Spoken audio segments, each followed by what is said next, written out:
मैं एक्चुअल में SN medical college में पोस्टेड हूँ और ई प्रोक्योरमेंट पोर्टल पे सारा वर्क मैं ही देखता हूँ। तो थ्योरेटिकल तो आपको आइडिया ही होगा, कुछ है वो भी दें। तो थ्योरी इस प्रकार है, टेंडर प्रोसेस शुरू कैसे होता है, किसी को नहीं idea?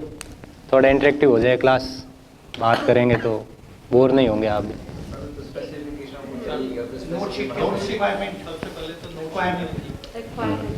With specification and with the approximate prices of each unit.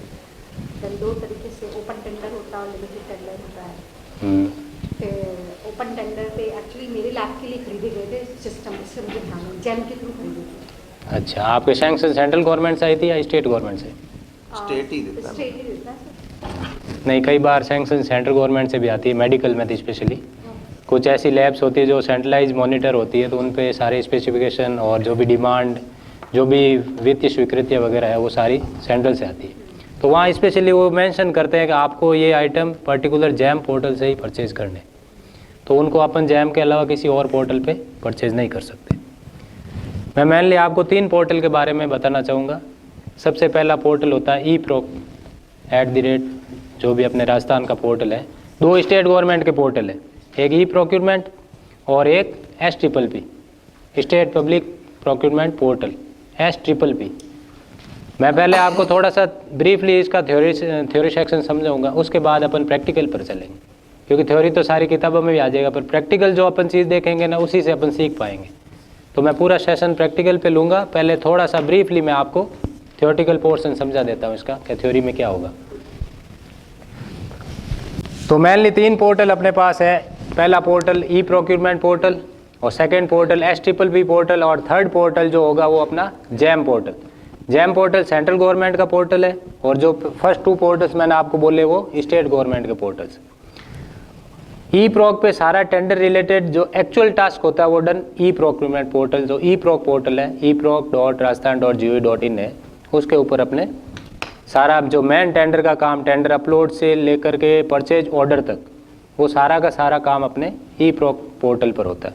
जो सीधा लिंक किससे होता है, जो फर्म्स जिस पे कोट करेगी उनसे डायरेक्टली अपन उस पर लिंक्ड होते हैं। पर SPPP पोर्टल एक ट्रांसपेरेंसी के लिए है, जो मेनली गवर्नमेंट चाहती है कि जितने भी प्रोक्योरमेंट के टास्क अपने गवर्नमेंट के थ्रू हो रहे हैं या गवर्नमेंट इंस्टीट्यूट्स में हो रहे हैं, उन पर एक्चुअल में ट्रांसपेरेंसी रहनी चाहिए। तो SPPP पोर्टल पर जो भी काम अपन ई प्रोक पोर्टल पर करेंगे उसको as it is SPPP portal पर प्रकाशन करना अनिवार्य है। एक तरह से अखबार है अपना, अपन जनरल वे में कह सकते हैं ये गवर्नमेंट का अखबार है, जो गवर्नमेंट के जितने भी टेंडर्स होंगे वो सारे के सारे इस पर अपने को शो कराने अनिवार्य है। उसके बिना कई बार अपने इसकी मॉनिटरिंग मैन अपने अभी तो अखिल अरोड़ा सर कर रहे हैं एट प्रेजेंट टाइम, जो इसकी मॉनिटरिंग कर रहे हैं किस इंस्टीट्यूट में कितने टेंडर हुए हैं, किन किन टेंडर के सक्सेसफुली ऑर्डर हो चुके हैं, अगर ऑर्डर हो चुके हैं तो उन ऑर्डर को अपलोड किया गया या नहीं किया गया पोर्टल पे, वो मॉनिटरिंग वहाँ से कर सकते हैं सेंट्रलाइज। तो ये चीज़ है। तो कोई भी टेंडर, जैसे मैम ने भी कहा, मैम को एक्सपीरियंस है इस काम का, कोई भी टेंडर जब अपन शुरू करते हैं तो सबसे पहले अपने को चाहिए होता है पैसा। फॉर एग्जाम्पल मुझे ये टेबल खरीदनी है, तो इस टेबल की पहले मेरे को वित्तीय स्वीकृति चाहिएगी, जो या तो इस ऑफिस, अगर इस ऑफिस के लेवल की है तो इस ऑफिस से, वरना अगर हायर ऑफिस के लेवल की है तो हायर ऑफिस से लेनी पड़ी। तो सबसे पहला काम क्या होता है, इस टेबल की वित्तीय स्वीकृति अपने पास होनी चाहिए, फाइनेंशियल सैंक्शन होगी, उसके बाद ही अपन टेंडर प्रक्रिया में आगे बढ़ सकते हैं। जब इसकी अपने पास फाइनेंशियल स्वीकृति आ जाएगी तो अपन क्या करेंगे, फिर इसके स्पेसिफिकेशन मंगाएंगे जिसके रिगार्डिंग पर्टिकुलर उस डिपार्टमेंट या सेक्शन जहाँ जो डीलिंग, जो इस पर्टिकुलर आइटम से डील करेंगे उनसे उसके स्पेसिफिकेशन मंगाएंगे। फॉर एग्जांपल कोई इक्विपमेंट है, इक्विपमेंट लगना है बायोकेमिस्ट्री में, तो बायोकेमिस्ट्री के HOD को एक चिट्ठी जाती है स्टोर सेक्शन से कि आपके इतने पैसों की स्वीकृति आ रखी है, आपको क्या क्या इंस्ट्रूमेंट इक्विपमेंट खरीदने हैं, उनके टेक्निकल स्पेसिफिकेशन हमें प्रोवाइड कराया जाए। तो टेक्निकल स्पेसिफिकेशन एक तो हार्ड कॉपी आएगी जिसमें उन सब के साइन होंगे, एक सॉफ्ट कॉपी अपन मंगाते हैं ताकि टेंडर डॉक्यूमेंट में एनेक्सर 3 में उसको अपन यूज़ कर सकते हैं। तो ये तो काम था अपना ऑफलाइन टास्क। वित्तीय स्वीकृति आ गई, नोट शीट पे लेना करना वो सारा अकाउंट सेक्शन का काम है, उसमें अपना कोई इन्वॉल्वमेंट नहीं है। जैसे अपने को टेबल की रिक्वायरमेंट है तो हम उसकी अप्रॉक्सीमेट रेट बताएंगे तभी तो हमें स्वीकृति आएगी। हाँ, ये भी कर सकते हैं मैम, कई बार पहले भी स्वीकृति आ जाती। अच्छा। आपके बजट अलॉट होता है, इस डिपार्टमेंट को इस साल के अंदर इतना बजट अलॉट किया जाता है, उस बजट के अकॉर्डिंग आपको क्या क्या चाहिए तो उसकी आप एडिशनल जो भी स्पेसिफिकेशन वगैरह है आप सेंड कर सकते हैं। ये प्रोसेस जी शेड्यूल तो उसके लिए है मैम, पर्टिकुलर जो अपने वर्क वगैरह होते हैं उनके लिए कह रहे हैं आप। तो वो पर ये काम करना है आपको, ये लगाना है, वो तो अलग चीज़ है। वो तो वर्क्स का है। पीडब्ल्यूडी में ज़्यादा काम है। हाँ जी शेड्यूल PWD या PhD में भी काम आता है। उसके अंदर ये होता है कि पर्टिकुलर ये जो अभी इसकी क्या क्या रेटें चल रही है आप जो कह रहे हैं ना, उस पर एक पर्टिकुलर सरकार की नॉर्म्स के अकॉर्डिंग रेटें होती है, उन रेटों के रिगार्डिंग मुझे एक्चुअली पूरा तो इसका आइडिया नहीं है क्योंकि मैं टेक्निकल टास्क करता हूँ, ये अपना जो अकाउंट सेक्शन का काम है। तो मेरा काम है टेंडर क्रिएट करने से लेकर टेंडर अपलोड करना और उसके बाद सप्लाई ऑर्डर बनाना, ये सारा काम जो मेरे सिस्टम से होकर निकलता है वो सारा काम मैं आपको समझा दूंगा कि किस तरह से क्या क्या करना है। सबसे पहले किसी भी टेंडर को कोट करने के लिए, ये चीज़ ऑफलाइन तो मैंने आपको बता दी, कोट करने के लिए अपने को मेनली पहला तो चाहिए NIT का मैन पेज। कोई भी NIT अपन क्रिएट करते हैं उसका पहला मैन पेज होगा, उसके बाद NIT के टर्म्स कंडीशन और उसके टेक्निकल स्पेसिफिकेशन एनेक्सर 3, एनेक्सर 5 और पर्टिकुलर जो एनेक्सर्स होंगे वो टेंडर डॉक्यूमेंट्स के अंदर आएंगे। तो दो तो अपने पास होंगे PDF फॉर्मेट के फाइल्स, एक तो NIT की मैन पेज जिस पे अपन कितने का काम ले रहे हैं या कितने अमाउंट का काम है, क्या क्या इक्विपमेंट उसके अंदर होंगे, उसकी जो क्रूशियल डेट्स है वो क्या क्या होगी, टेंडर कब पब्लिश होगा, टेंडर कब ओपन होगा, उसकी प्री बिड रखी गई है तो वो कब रखी गई है और टेंडर कब लास्ट डेट वगैरह क्या होगी, वो सारी उसके अंदर पेज के अंदर मेंशन होगी। उसकी टेंडर फ़ी क्या होगी, प्रोसेसिंग फ़ी क्या होगी, वो सारी अपनी जो मैन पेज होगा उसके अंदर अपन मेंशन करेंगे, जिसको NIT का कवर पेज बोलते हैं। सेकेंड पेज होगा जिसके अंदर टेंडर के रिगार्डिंग जितनी भी टर्म्स कंडीशन है, अपन क्या चाह रहे हैं, जो फर्म होती है फर्म से जो जो चीज़ें अपने चाह रहे हैं वो सारी चीज़ें उसके अंदर मेंशन करेंगे और उसके अंदर कितने दिन का डिलीवरी पीरियड होगा ये चीज़ भी मेंशन करेंगे। अगर स्पेशल कुछ टर्म्स कंडीशन होगी तो वो भी अपन इसमें मेंशन करेंगे। फिर होता है फाइनेंशियल कवर जिसको बोलते हैं BOQ, जिसके अंदर जो भी फर्म होगी एस्टिमेट के अकॉर्डिंग उसके अंदर रेट कोट करेगी। फाइनेंशियल कवर टेंडर के सबसे लास्ट में ओपन होता है, पहले कभी ओपन नहीं होगा, वो तब तक सीक्रेट रहेगा जब तक आप टेक्निकली सारी फर्में अप्रूव या डिसअप्रूव जो भी है वो करेंगे अपन रिजेक्ट वगैरह, उसके बाद ही उसके स्विच होंगे। कुछ मैं NITs लेके आया हूँ अपने साथ,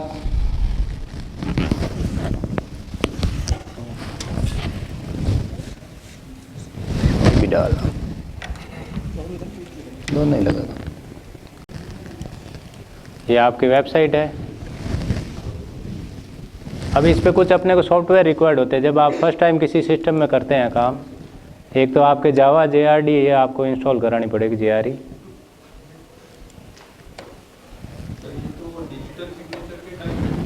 ज़रूरी है, इसमें डिजिटल सिग्नेचर बिना आप कुछ नहीं कर पाओगे। सब चीज़ें यहाँ लॉगिन से लेकर के हर डॉक्यूमेंट अपलोड करेंगे तो डिजिटल सिग्नेचर होंगे उस पर। डबल क्लिक हो गए।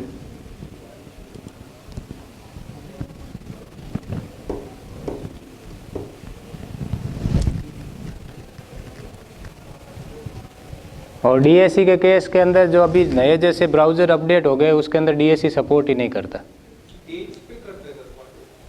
एक्चुअल में एज पे करता है, पर एज पे भी जो ओल्ड वर्जन है ना इंटरनेट एक्सप्लोरर का उस पे करता है, न्यू वर्जन पे करता ही नहीं, DSC सपोर्ट नहीं करता। एज के ऊपर ऑप्शन आता है, आप ओल्डर वर्जन में स्विच कर सकते हैं।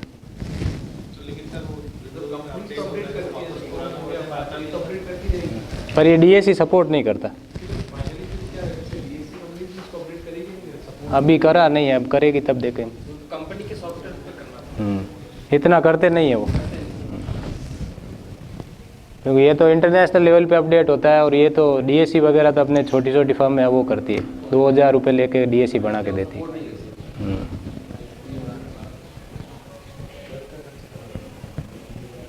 तब तक अपन थ्योरी सेक्शन ले लेते हैं इसका थोड़ा सा। तो इसके लिए मैं एक सैम्पल NIT लेके आया हूँ।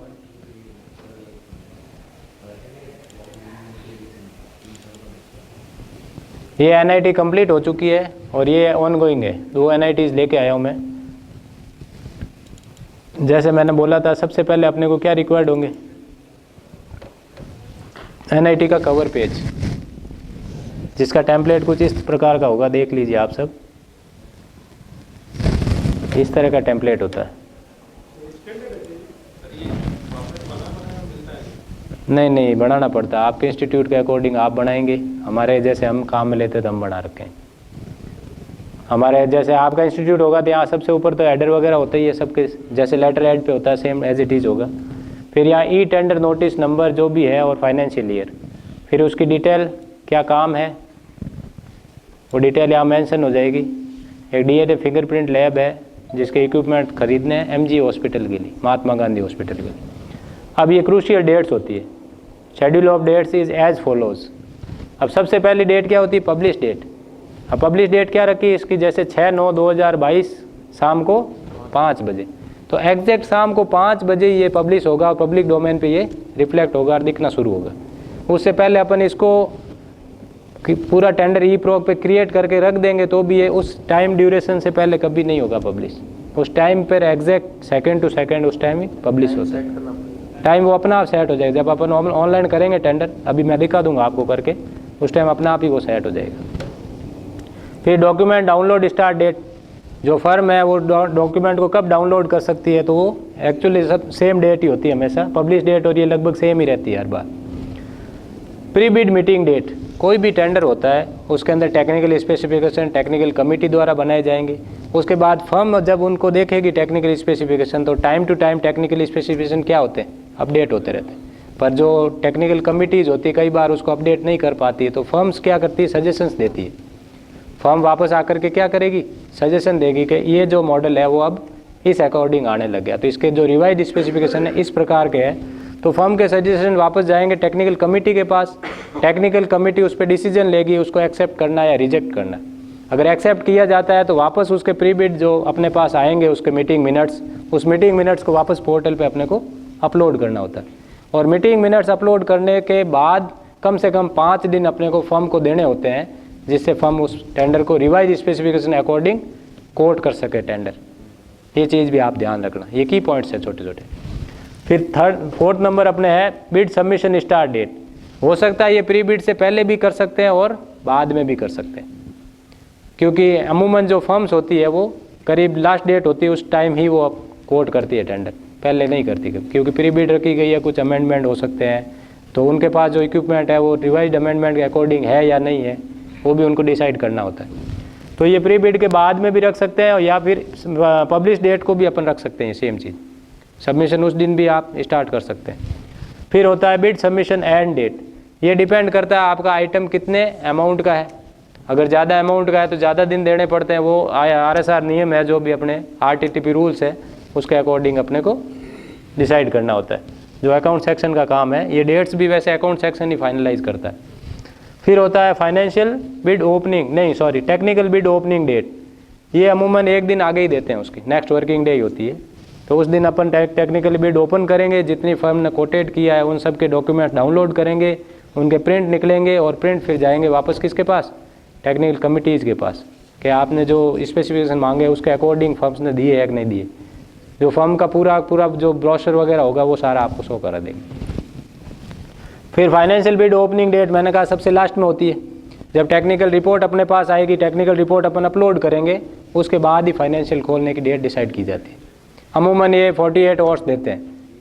जैसे एक कोई इक्विपमेंट अपन अपलोड किया है, उस इक्विपमेंट में एक ही फर्म आई है और वो एक ही फर्म है और उसको अपन ने एक्सेप्ट कर दिया, तो फाइनेंशियल बिड आप 2 या 3 घंटे बाद भी खोल सकते हैं उसकी, क्योंकि एक ही फर्म है, कोई ऑब्जेक्शन करेगा नहीं। और जैसे 3 फर्म थी, 3 में से 2 फर्म रिजेक्ट हो गई, एक ही एक्सेप्ट हुई है टेक्निकली, तो 2 फर्म रिजेक्ट होती है तो कम से कम 48 घंटे अपने को देने हैं, ताकि वो जो रिजेक्टेड फर्म्स है वो कुछ ऑब्जेक्शन करना चाहे या जस्टिफिकेशन देना चाहे तो दे सके। तो उसके लिए टाइम ड्यूरेशन 2 दिन 48 घंटे का देना होता है। फिर भी नहीं देती है तो वो एक पे मान्य होगा, वो तो फिर मान्य होगा। फिर होता है प्री बिड मीटिंग। ये जो जहाँ पर रखी गई है उसकी अपन को वेन्यू दिखाना पड़ेगा कि इस जगह पर इसको रखी गई, इतने बजे रखी गई, ठीक है। अब यहाँ पर आता है अपने इसका मेनली टेंडर का जो एस्टिमेटेड कॉस्ट क्या है वो यहाँ पर अपने को मेंशन करना पड़ेगा। तो इसकी एस्टिमेटेड कॉस्ट है 435 लाख रुपए,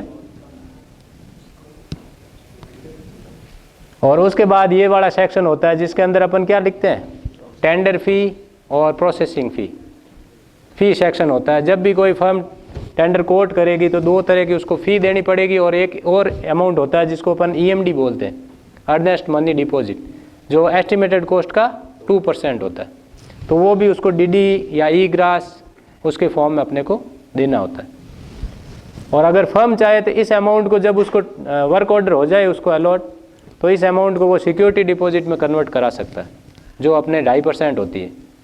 तो ये अमाउंट और उसके अलावा 0.5% और एडिशनल दे देगा, ये वो फर्म कर सकती है।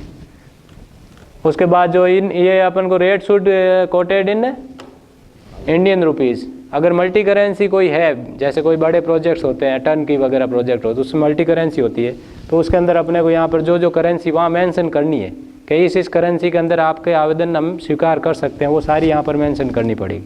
जापानी येन होगा, US डॉलर होगा, या जो भी यूरो है वगैरह, तो वो जितनी करेंसी अपन ले रहे हैं वो सारी यहाँ मेंशन करनी पड़ेगी ऑब्लिक कर करके। बाकी जो जनरल कंडीशंस है वही है, यहाँ पर आपके साइन हो जाएंगे जो भी HOD होंगे आपके जहाँ का टेंडर हो रहा है। तो ये तो था फर्स्ट सेक्शन, जिसको क्या बोलते हैं अपन, NIT। ये मैन NIT की कॉपी है। सेकंड सेशन मैंने बोला था आपको,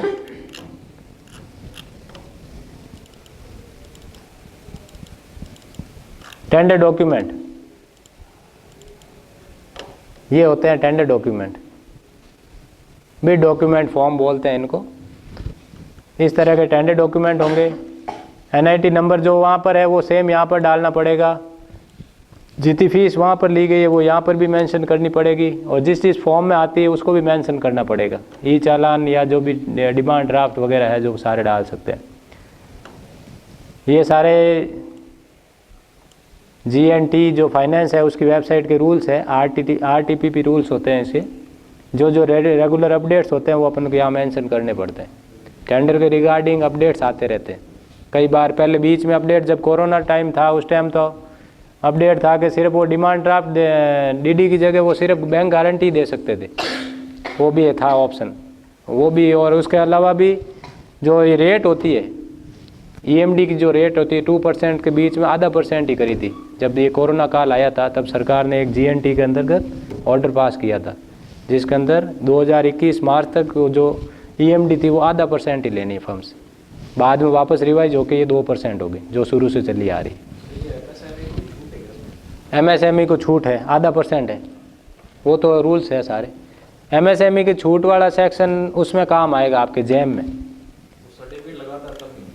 हाँ, सर्टिफिकेट वगैरह तो वो लगाते ही हैं फर्म सारे, पर जैम के अंदर जो सेंट्रलाइज के अंदर क्या MSME को पूरी छूट है, और अपने स्टेट गवर्नमेंट के रूल्स के अकॉर्डिंग उनको 0.5% पेमेंट करना होता है। तो कई फर्म्स जो सेंट्रल गवर्नमेंट के अंदर रेगुलर आवेदन करती है वो सारी देती नहीं है EMD 0.5%, तो उनको रिजेक्ट करते हैं, तो ऑब्जेक्शन लगाते हैं आप हमको किस भी आप पे रिजेक्ट करें। हाँ, वो अड़ता है, तब उसको वापस हम बताते हैं कि हमारे जो रूल्स है, जो राजस्थान गवर्नमेंट के स्टेट पब्लिक प्रोक्योरमेंट रूल्स है, उसके अकॉर्डिंग आपको 0.5% देनी है। ये सारी जो फॉर्मेलिटी चाहिए, Annexure 4, SR 11, ये डिक्लेरेशन बाय टेंडरर होता है। जब उसको वर्क ऑर्डर अलॉट हो जाता है तब वो डिक्लेरेशन देता है, एक SR 60, एक एक्स्ट्रा SR 11 वगैरह में। फिर एक नया ये क्लॉज अब ऐड हुआ है, पहले ये नहीं था। Affidavit regarding land borders country registration. ये जो चाइनीज प्रोडक्ट पे रोक के लिए एक सर्कुलर निकला था जिसके अंदर ये आया था, तब ये Annexure 5 के अंदर अब इंक्लूड हुआ है जो टेंडर डॉक्यूमेंट, पहले ये नहीं था पुराने के अंदर। इसमें क्या होगा? इसके अंदर जो हाँ वही लैंड बॉर्डर ये सर्टिफिकेट इसको चाहिएगा कंट्री बोर्ड रजिस्ट्रेशन का। फिर ये चेक लिस्ट होती है जिसके अंदर उसने ये अकाउंट सेक्शन का काम है, जिसमें बीड फी, प्रोसेसिंग फी, EMD वगैरह अगर दी है तो उसकी डिटेल यहाँ मेंशन की जाती है, और टेंडर डॉक्यूमेंट में किस पेज नंबर पर दी है तो वो पेज नंबर यहाँ मेंशन किए जाते हैं, और जितने भी एनेक्सर्स है वो सारे पेज नंबर के साथ यहाँ पर मेंशन किए जाते हैं। फिर ये सारी टर्म्स एंड कंडीशंस है, टेंडर के रिगार्डिंग है, ये सारा अकाउंट सेक्शन का काम है। अकाउंट सेक्शन ही टर्म्स कंडीशन फाइनलाइज करता है। जो परचेज, आप सब जैसे मेरे अकॉर्डिंग परचेज कमेटी में रहने वाले हैं, सब आप तो डिपार्टमेंट से बिलोंग करते हैं ना, तो आप तो परचेज कमेटी में होंगे, तो आपके एक एनेक्सर 3 होगा, वो आपके काम का है। ये सिक्योरिटी डिपॉजिट ये जो मेंशन किए हुए हैं 2.5% वगैरह है। फिर ये होता है CAMC और ये इसको बोलते हैं गारंटी पीरियड, CAMC, और ये करीब 10 साल का करते हैं अपन। 3 साल की वारंटी होती है और 7 साल की CAMC होती है, जो 4% की दर पर उसको अपन को पेमेंट करना होता है जब भी आगे अपन मेंटेनेंस कराएंगे पर्टिकुलर कोई इक्विपमेंट की। तो ज़रूरत ही नहीं, करवाएंगे तभी ज़रूरत है उसकी। अब ये होती है पेनल्टी। अगर कोई फर्म डिले करती है कोई काम करने के अंदर, तो उसको पेनल्टी के ये इस तरह से अपन कंडीशंस डालते हैं। 1/4 period of the prescribe delivery period 2.5% उस पर पेनल्टी होगी, और डिले एक्सीड करता है 1/4 तो exceed half of the prescribe period, तो 5% की उसको पेनल्टी प्रपोज की जाती है। तो ये अलग अलग पेनल्टी के रेट्स है कि कितनी वो ज़्यादा लेट करेगा जितनी उसकी पेनल्टी बढ़ती जाएगी। नहीं, पेनल्टी जब से इसको इस टेबल को मुझे 1 महीने में उसको देना था, वो 45 दिन में दे पा रहा है, तो मैं क्या करूँगा उस पर 5% पेनल्टी। तो वो चीज़ होती है, ये पेनल्टी प्रपोज करते हैं।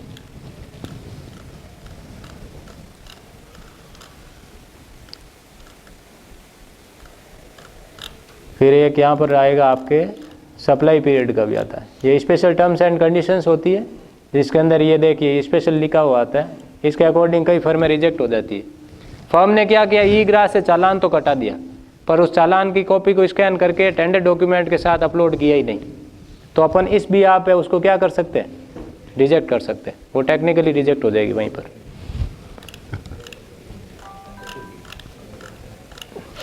फिर यहाँ पर है डिलीवरी पीरियड 45 डेज, ये अलग अलग हो सकता है। ये जो मैं पॉइंट्स बता रहा हूँ वो डिफरेंट टेंडर्स के लिए डिफरेंट होंगे, इसलिए मैं उस पर्टिकुलर पॉइंट्स को हाईलाइट कर रहा हूँ।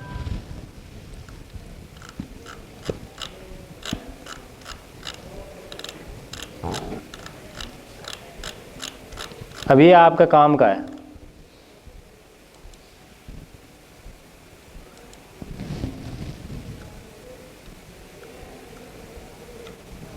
ये है एनेक्सर 3। फॉर एग्जाम्पल मैंने एक NIT लगाई जिसमें 53 आइटम्स है। 53 आइटम्स है, अभी मैं आपको बता भी दूंगा वो NIT।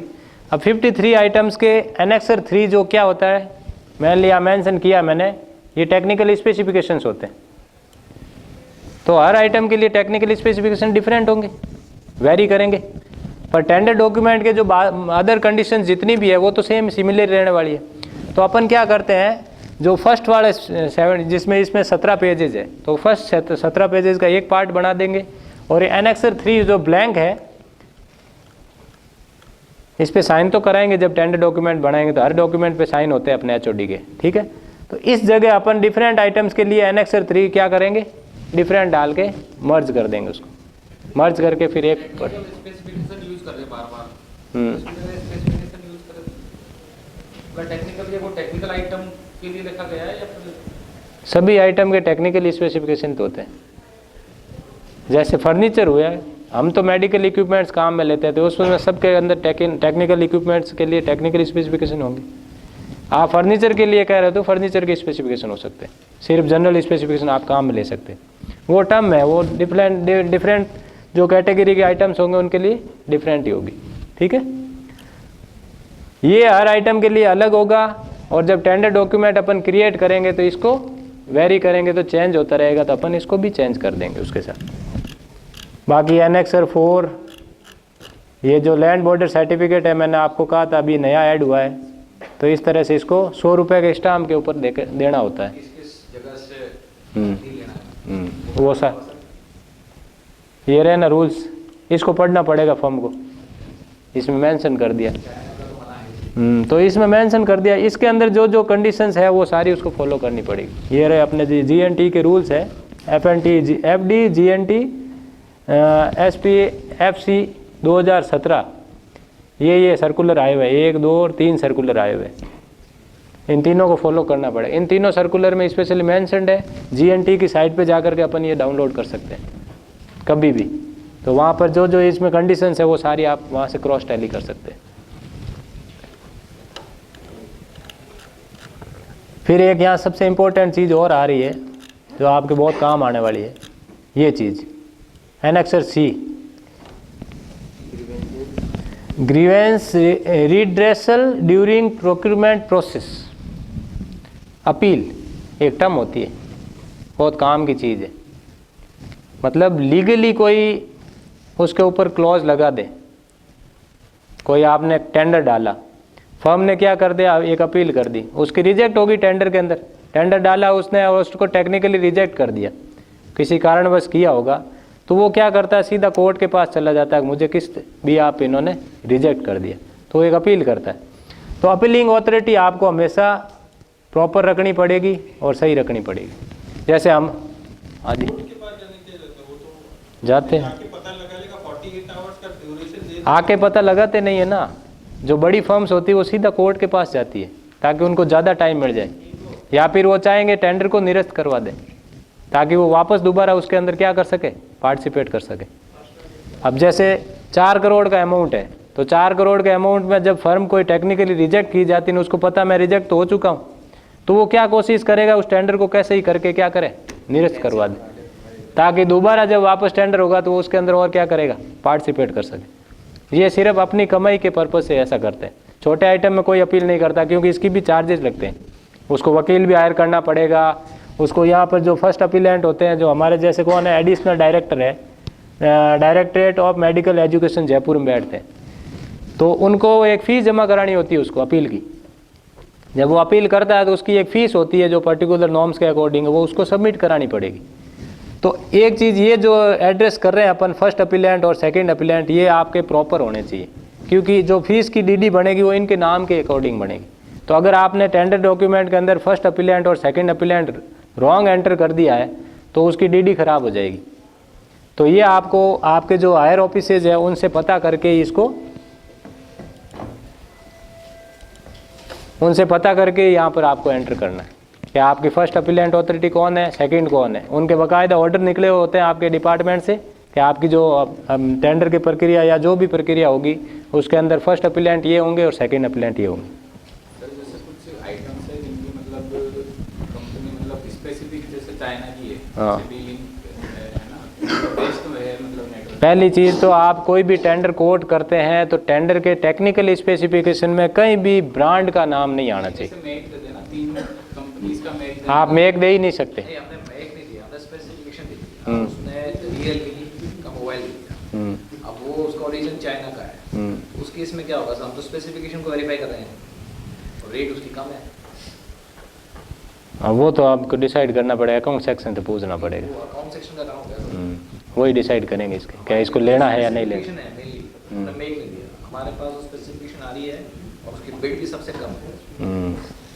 अकाउंट सेक्शन डिसाइड करेगा उसका क्या करना। टेक्निकल बिड में हटाया कि उसका लैंड ओरिजिन जो सर्टिफिकेट कह रहा हूँ ना, लैंड ओरिजिन सर्टिफिकेट आपको नहीं देखना होगा, वो उन्हीं को देखना है। वो उन्हीं को देखना है, उसके लिए आपको लोड लेने की आवश्यकता है। हाँ हाँ, तो ये तो कुछ इस प्रकार से तो आपके टेंडर डॉक्यूमेंट्स है।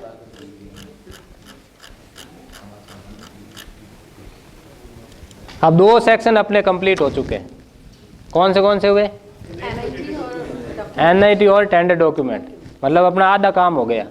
अब सेकंड जो पोर्शन होता है वो फाइनेंशियल का पोर्शन होता है। सर ये तो बहुत कम है, हमारे ऐसे भी टेंडर हुए जिनके अंदर 80 पेज तो सिर्फ टेक्निकल स्पेसिफिकेशन थे, जो टर्न की प्रोजेक्ट्स होते हैं। टर्न की प्रोजेक्ट्स में ये होता है बिल्डिंग बनाने से लेके उसके अंदर सारे इक्विपमेंट्स इंस्टॉल करके ताला लगा के फिर हमको चाबी देनी होती है उनको, ऐसे भी प्रोजेक्ट्स हुए।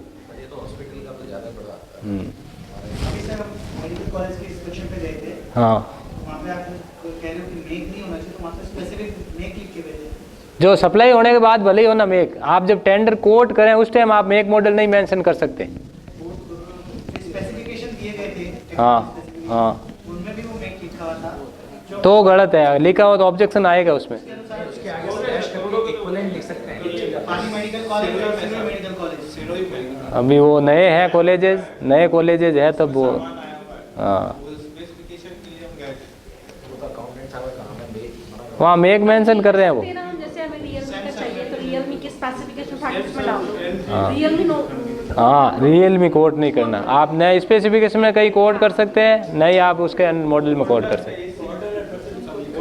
स्पेसिफिकेशन उसकी में जैसे एसी खरीदना होता है, एसी के हम भी टेंडर करते हैं, खूब करते हैं, 50-50 एसी मंगाने होते हैं हमें, तो एसी के अंदर हम क्या करते हैं 2 टन मेंशन कर देते हैं और स्टार 5 स्टार रेटिंग या 3 स्टार रेटिंग जो भी रेटिंग है वो मेंशन कर सकते हैं, पर ये मेंशन नहीं कर सकते लॉयड का चाहिए या एलजी का चाहिए या सैमसंग का चाहिए। कुछ ऐसे स्पेसिफिकेशन डाल दो जो उसी में है, वो डाल सकते हैं, तो फिर उसी का मिलेगा। पर वो उससे आपने मेक मॉडल तो उसमें थोड़ी मेंशन किया, स्पेसिफिकेशन लिया आपने तो लिया पर वो उसी में मिलेंगे तो उसी का ही आएगा। नहीं, वो जनरल स्पेसिफिकेशन लेने होते हैं।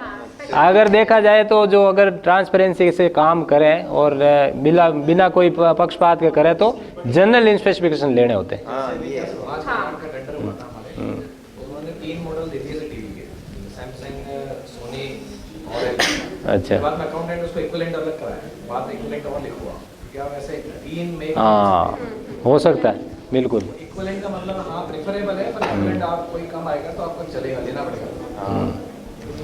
तो अब 2 पोर्शन हो गए। अब इसके अंदर देखो एनेक्सर 3 मैंने जो बोला था आपको, मैंने कहा वेरी करेगा एनेक्सर 3, तो एनेक्सर 3 भी अपने पास एक होना चाहिए।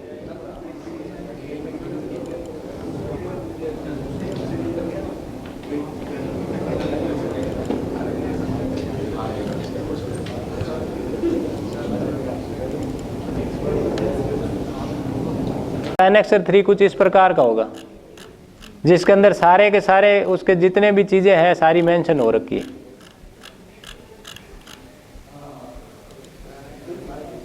तो अब 3 पार्ट हो गए, टेंडर डॉक्यूमेंट कंप्लीट हो गया, एनआईटी कंप्लीट हो गई।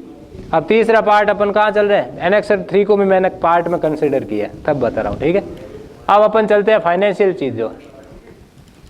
अब BOQ है,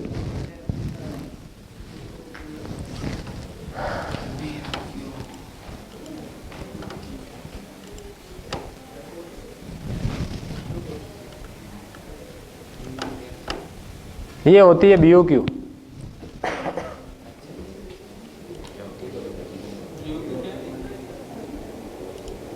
बाय ऑर्डर कोटेशन क्या है? BOQ की फुल फॉर्म क्या है? BOQ की full form by order quotation नहीं अलग अलग होती है। नहीं याद नहीं, अभी बता देता हूँ आपको।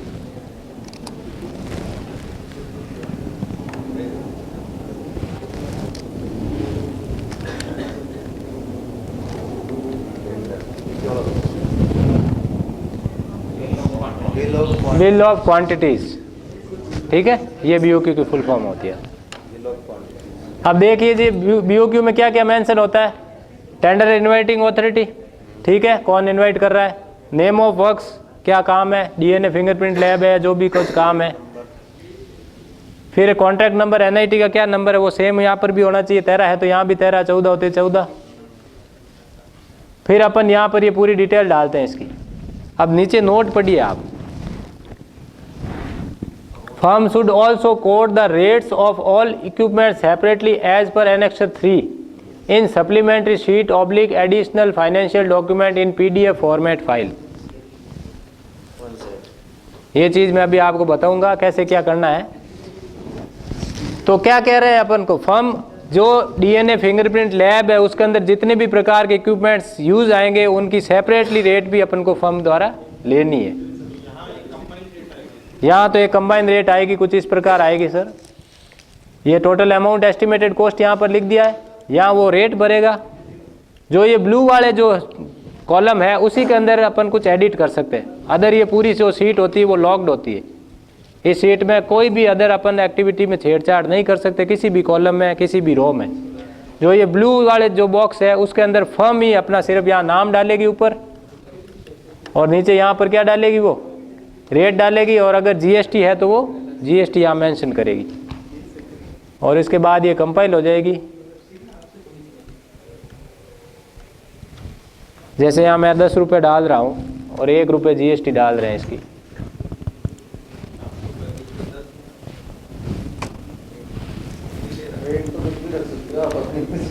अभी यहाँ एग्जाम्पल के लिए दिखा रहा हूँ आपको मैं। तो ये अपना आप कंपाइल करेगा, फॉर्मूले सारे लगे हुए इसमें, तो अब आप देखिए विदाउट जीएसटी तो क्या आया 10 रुपये आ गया, और विद जीएसटी क्या आया 11, और इंडियन रुपीज़ 11 ओनली।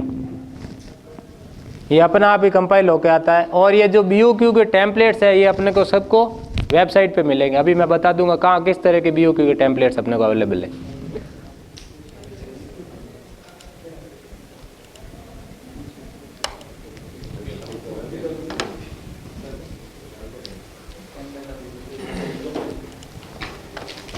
अब देखिए ये रहे वेबसाइट पे डाउनलोड सेक्शन में जाना है आपको। डाउनलोड्स के अंदर देखिए मल्टीपल टाइप्स की BOQs आई हुई पड़ी है। सबसे पहले आइटम रेट टेम्पलेट है, ठीक है। उसके बाद है सेम आइटम, ये नेगेटिव के लिए है, और ये आइटम रेट टेम्पलेट है। और एक परसेंटेज बेस्ड BOQ जो अपन मेनली जो वर्क्स होते हैं काम बिलो कहते हैं ना, 35% बिलो गया या अबो गया 35%, वो सारी परसेंटेज वाली जो ये टेम्पलेट है इसके अंदर मेंशन होते हैं। अब ये ध्यान से देखिए आप, item wise open for H1। H1 क्या होता है? Highest one. जैसे आपके इंस्टीट्यूट में कैंटीन है, एक जनरल एग्जांपल ले रहा हूँ मैं, इंस्टीट्यूट में आपके कैंटीन है, तो कैंटीन को आप क्या करना चाह रहे हैं? ठेके पे देना चाह रहे हैं। तो आपने उसके एस्टिमेट कॉस्ट लगा दी 4 लाख रुपए मुझे सालाना इस कैंटीन से इनकम होनी चाहिए इंस्टीट्यूट को। फिर क्या करते हैं, जो फर्म्स होती है उसके अंदर कोट डालेंगे 4,10,000, 4,12,000, 4,15,000। तो जो सबसे ऊपर वाला कोट करेगा उसको क्या करेंगे अपन? H1। तो उसको अपन कंसिडर करेंगे टेंडर के लिए। ये चीज़ होती है। फिर ये multi currency template, multi currency के अंदर जो करेंसी आप लेना चाह रहे हैं उसकी है टेम्पलेट बनेगा। वो करेंसी आपको सेलेक्ट करनी पड़ेगी, इस टेम्पलेट के अंदर आपको मेंशन करनी पड़ेगी। जब अपन टेंडर कोट करेंगे उस टाइम एक ऑप्शन आएगा जिसमें मल्टी करेंसी आपको लेना है या नहीं लेना, उसके चेक बॉक्स को अपन चेक करना होता है। वो मैं अभी प्रैक्टिकल करूंगा तब आपको दिखा दूंगा।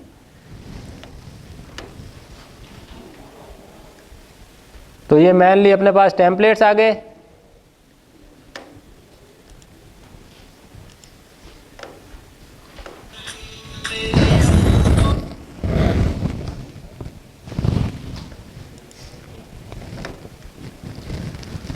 यहाँ से आप अगर कोई नए सिस्टम पे काम कर रहे हैं तो आपको जावा इंस्टॉल करनी होगी इसके अंदर।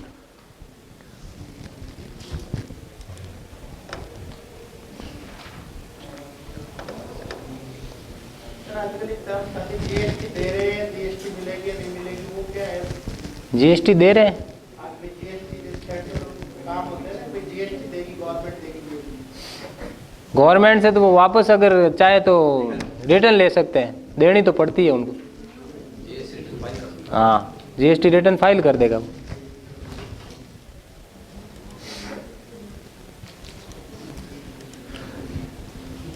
तब तक ये इंस्टॉल होता है, तब एक काम और अपन देख लेते हैं। मैंने एक टर्म यूज ली थी प्रीबिड। प्रीबिड एक टर्म यूज ली थी मैंने। तो प्रीबिड किस प्रकार से होती है वो आपको दिखा देते हैं एक बार। इसकी प्रीबिड मीटिंग हुई, 6 फर्मों ने पार्टिसिपेट किया। वेन्यू था, डिसाइड था, 2 बजे वहाँ पर सारी फर्म आई, उसने अपना अपना रिप्रेजेंटेशन दिया। रिप्रेजेंटेशन देने के बाद उनको शाम को 5 बजे तक मेल के द्वारा भी अपना रिप्रेजेंटेशन करना होता है, सेंड करना होता है। तो ये 6 फर्में थी जिन्होंने रिप्रेजेंटेशन दिया है। जो रिप्रेजेंटेशन दिया है वो इस तरह से आया है। एक एग्जांपल दे देता हूँ आपको खोल के।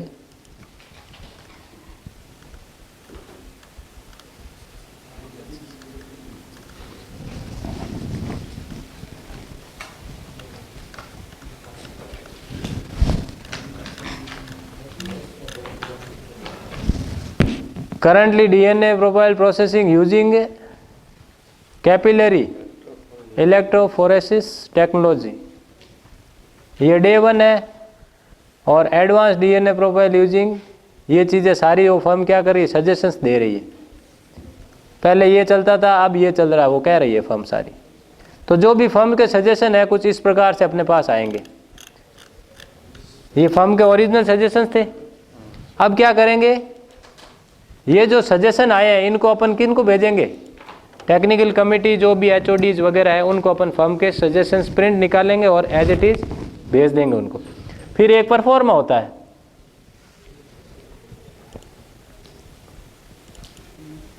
उस परफॉर्मे के अंदर वापस अपने पास इनकी कंप्लेंट्स आएगी, जिसके अंदर सारे एचओडी जो भी टेक्निकल कमेटी मेंबर्स हैं उनके साइन होंगे। फॉर एग्जांपल ये ओरिजिनल टेंडर स्पेसिफिकेशन ये थे, bidder point of view, bidder क्या चाह रहा है, genetic analyser oblique next generation sequencers, वो उस नाम को चेंज करना चाह रहा है, ऑब्लिक करके इसको ये पढ़ा जाए या ये पढ़ा जाए, दोनों ही हो सकते हैं। तब अपन ने इसको क्या कर दिया, no, it is a offering a different machine oblique technology. तो कमेटी ने क्या कहा, ये दूसरी ही पूरी टेक्नोलॉजी दूसरी है, तो इसको हम एक्सेप्ट नहीं कर सकते। तो अब ओरिजिनल में क्या आ गया, नो चेंज। इस तरह से जितने भी है देखिए आप, ये सारे के सारे ऐसे कैसे आए। जैसे ये ओरिजिनल टेंडर कंडीशन थी, फिर क्या हुआ, इसने अमेंडमेंट ये मांगा तो इसको पार्शियली एक्सेप्ट किया गया।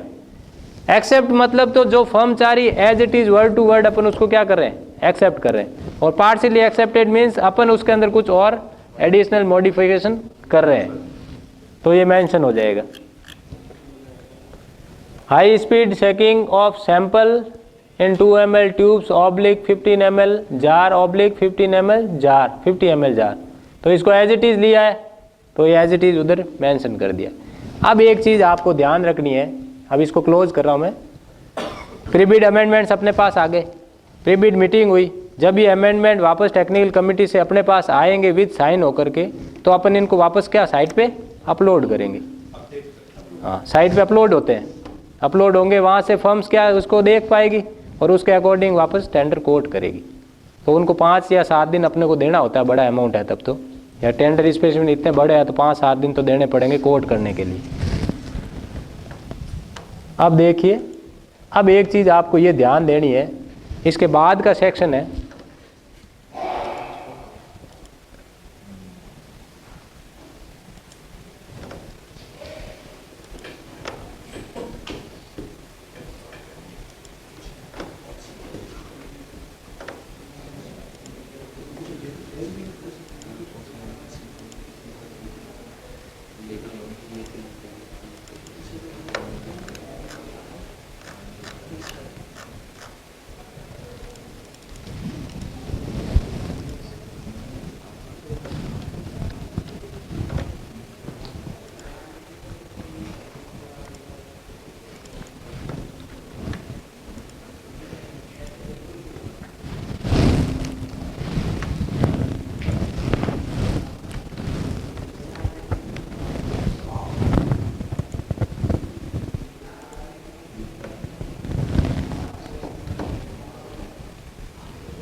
ये मेरा नहीं है, हमारे यो सर है उनका है।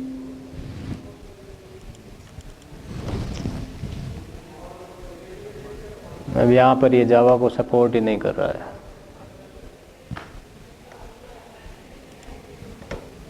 जब ये सपोर्ट करेगा तब वहाँ में ऑप्शन आएगा, अभी इसको करना पड़ेगा। तो यहाँ पर एक मोजिला फायरफॉक्स का भी लिंक आएगा,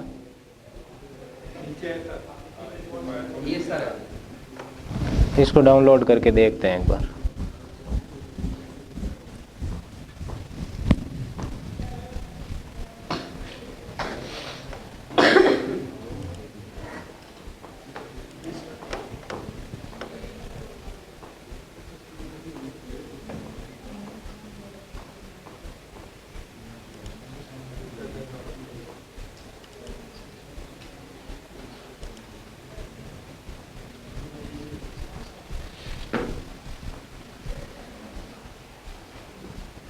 रेफरेंस नंबर जो भी आप डालना चाहें, जैसे फॉर एग्जांपल मैं आपको टेंडर से ही उठा के दिखा देता हूं किस तरह का रेफरेंस नंबर होता है।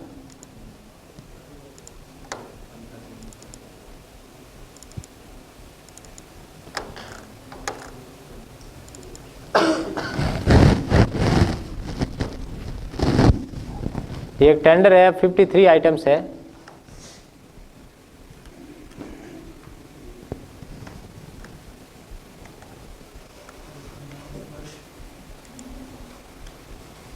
ये टेंडर के reference number, for example NIT 21 equipments and instrument,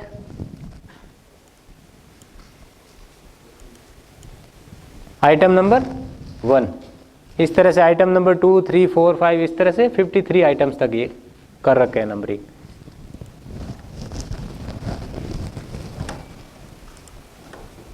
इसको यहाँ पर पेस्ट कर दिया एज इट इज़। अब टेंडर टाइप, कितने टाइप्स के टेंडर होते हैं अपने पास?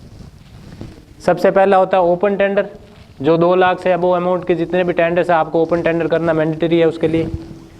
फिर होता है लिमिटेड, 2 लाख से कम अमाउंट का टेंडर लिमिटेड टेंडर में आप कोट कर सकते हैं।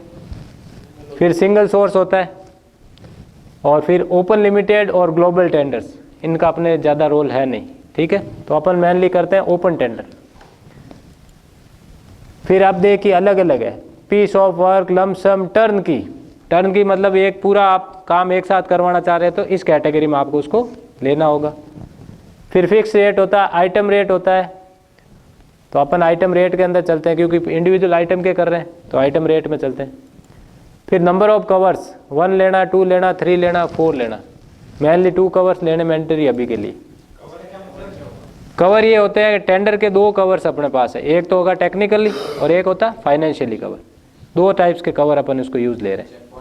चेक पॉइंट एक तरह से, पहले टेक्निकली लेवल पर खुलेगा वो, और सेकंड लेवल पर क्या खुलेगा? फाइनेंशियल लेवल पे खुलेगा। जब तक टेक्निकली अप्रूव या रिजेक्ट नहीं होगा तब तक अपन उसको फाइनेंशियल पर नहीं जा सकते, ये चीज़। लोअर कॉस्ट लेंगे फाइनेंशियल। अब टेंडर किस कैटेगरी का है? गुड्स है, सर्विसेज है और वर्क्स है। तो अपन तो सामान खरीद रहे हैं तो वो गुड्स में आएगा। और services for example man with machine के टेंडर्स होते हैं, ऑपरेटर लेते हैं जो मशीन के साथ आते हैं, तो वो किस में आ जाएंगे? सर्विसेज में आ जाएंगे। या कि सफाई का टेंडर है, सफाई भी किस में आएगी? सर्विसेज में आएगी। क्लीनिंग वगैरह का, और वर्क्स में जैसे बिल्डिंग वर्क है वो सारे वर्क्स कैटेगरी में डालेंगे। अपन गुड्स में ले रहे हैं। अब नंबर ऑफ बिड ओपनर्स, इसमें ये होता है 2 of 4, 2 of 3 और 3 of 3। इसमें ये होता है आपके पास जो आपकी आईडी है इसके अंदर कितने बिड ओपनर्स ऐड किए हुए। फॉर एग्जांपल आपके एचओडी है डिपार्टमेंट के, जो भी कोई इंस्टीट्यूट होता है उसके एचओडीज़ है, तो एचओडीज़ क्या करता है? अपॉइंट करता है कि ये जो पर्सन्स है वो टेंडर के रिगार्डिंग डील करेंगे। तो उसी तरह से आपके पास कितने इसमें ऐड है, पहले एडिशन होंगे तभी तो आप इसमें सेलेक्ट करेंगे।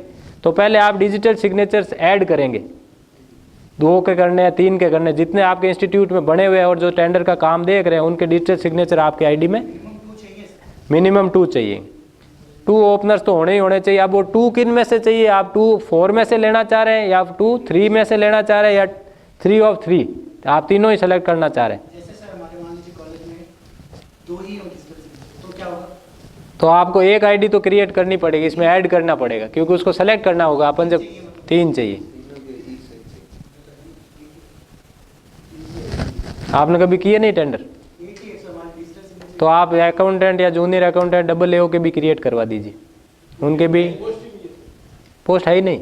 ये समस्या है कई इंस्टीट्यूट। तो आपके टेंडर फिर आपके जो सुपीरियर ऑफिसेज है वहाँ से होंगे, डायरेक्टरेट्स होते हैं वहाँ पर होते हैं मल्टीपल।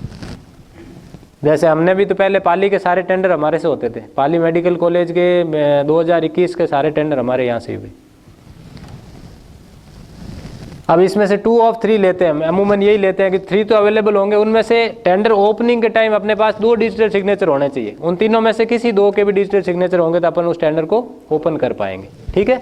अब आप मल्टी करेंसी उसको BOQ को लेना चाह रहे हैं, अगर लेना चाह रहे हैं तो इस चेक बॉक्स में आपको टिक करना होगा, और नहीं लेना चाह रहे हैं और लेना चाह रहे हैं तो फिर कौन सी लेना चाह रहे हैं उसको टिक करना पड़ेगा आपको। US dollar, European euro, Japanese yen, British pound, जो भी आपको लेने हैं वो सारी लेनी पड़ेगी। और यहाँ चाहे तो यहाँ रेट डाल सकते हैं, करंट आज की डेट में उसकी क्या वैल्यू चल रही है इंडियन रुपीज़ के अंदर, वो आप यहाँ मेंशन कर सकते हैं। अपन को तो लेना नहीं है तो इसको अभी नहीं सेलेक्ट करते। अगर इसको यस किया तो आपको BOQ का टेम्पलेट भी कौन सा डाउनलोड करना पड़ेगा? मल्टी करेंसी वाला। उसके अंदर आपको सारी डिटेल मेंशन करनी पड़ेगी। और BOQ का बाय डिफ़ॉल्ट पासवर्ड टेस्टिंग होता है। आप कभी टेम्पलेट खोलें तो उसका पासवर्ड प्रोटेक्टेड होता है वो भी।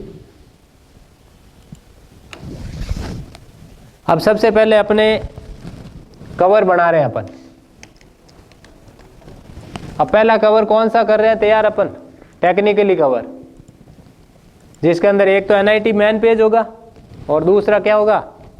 Tender document. इनके लेबल दे दिए अपन ने। तो ये कवर अपना टेक्निकली कवर हुआ, जिसके अंदर 2 फाइल अटैच कर सकता है कोई भी फर्म 2 फाइल इसके अंदर अटैच करेगा, ठीक है। एक तो NIT की कॉपी करेगा जिसके अंदर फर्म खुद के जो फर्म के डिजिटल जो साइन है, या तो डिजिटल साइन करेंगे या फिर आपने फिजिकल साइन करेंगे, ठीक है। और सेकंड कवर क्या होता है अपना, फाइनेंशियल कवर। फाइनेंशियल में एक तो बाय डिफॉल्ट आपके क्या होगी, बाय डिफॉल्ट एक तो आपके BOQ होगी, जो किस फॉर्मेट में होगी, .XLS फॉर्मेट में। हाँ, और सेकंड आप चाह रहे हैं कोई जैसे बड़ा अमाउंट है, जैसे उस BOQ के अंदर अपन ने मेंशन किया था कि PDF फॉर्मेट में एडिशनल रेट कोट करके सबमिट कर सकता है, तो उसको सबमिट करने के लिए अपन को एक स्लॉट देना पड़ेगा। वो स्लॉट देना, यहाँ पर आपको एक और डॉक्यूमेंट कवर अटैच करना ही होता है, यही स्लॉट है। इस स्लॉट पे वो क्या करेगा, अप्लाई करेगा। अपने को ये करना जरूरी नहीं है, अपन तो मेनली 3 चीज़ अपन डालेंगे तो अपना टेंडर कोट हो जाएगा, मतलब पब्लिश हो जाएगा। सबसे पहले NIT, सेकेंड टेंडर डॉक्यूमेंट, और थर्ड वन क्या होगी, BOQ। 3 से ही आपका टेंडर तो पब्लिश हो जाएगा। पर ये एडिशनल का जो अपन ये रख रहे हैं यहाँ पर कवर, इस जगह वो फर्म है ना अप्लाई कर सकती है। अगर अपन यहाँ पर ये कवर नहीं डाले और सीधा ही टेंडर पब्लिश कर दे तो फर्म के लिए कोई जगह ही नहीं बचेगी जहाँ वो एडिशनल डॉक्यूमेंट अटैच कर सके, ये चीज़ होती है।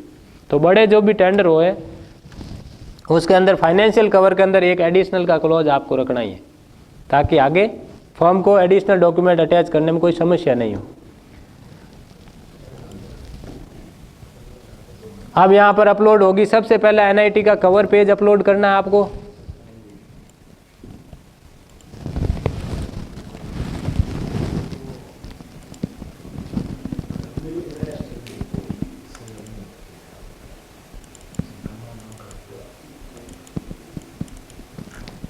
और PDF फॉर्मेट है तो PDF ही आपको अपलोड करना है, यहाँ से डिजिटल साइन करने हैं उसके ऊपर। जितने भी डॉक्यूमेंट अपलोड करेंगे सब पे डिजिटल सिग्नेचर होंगे।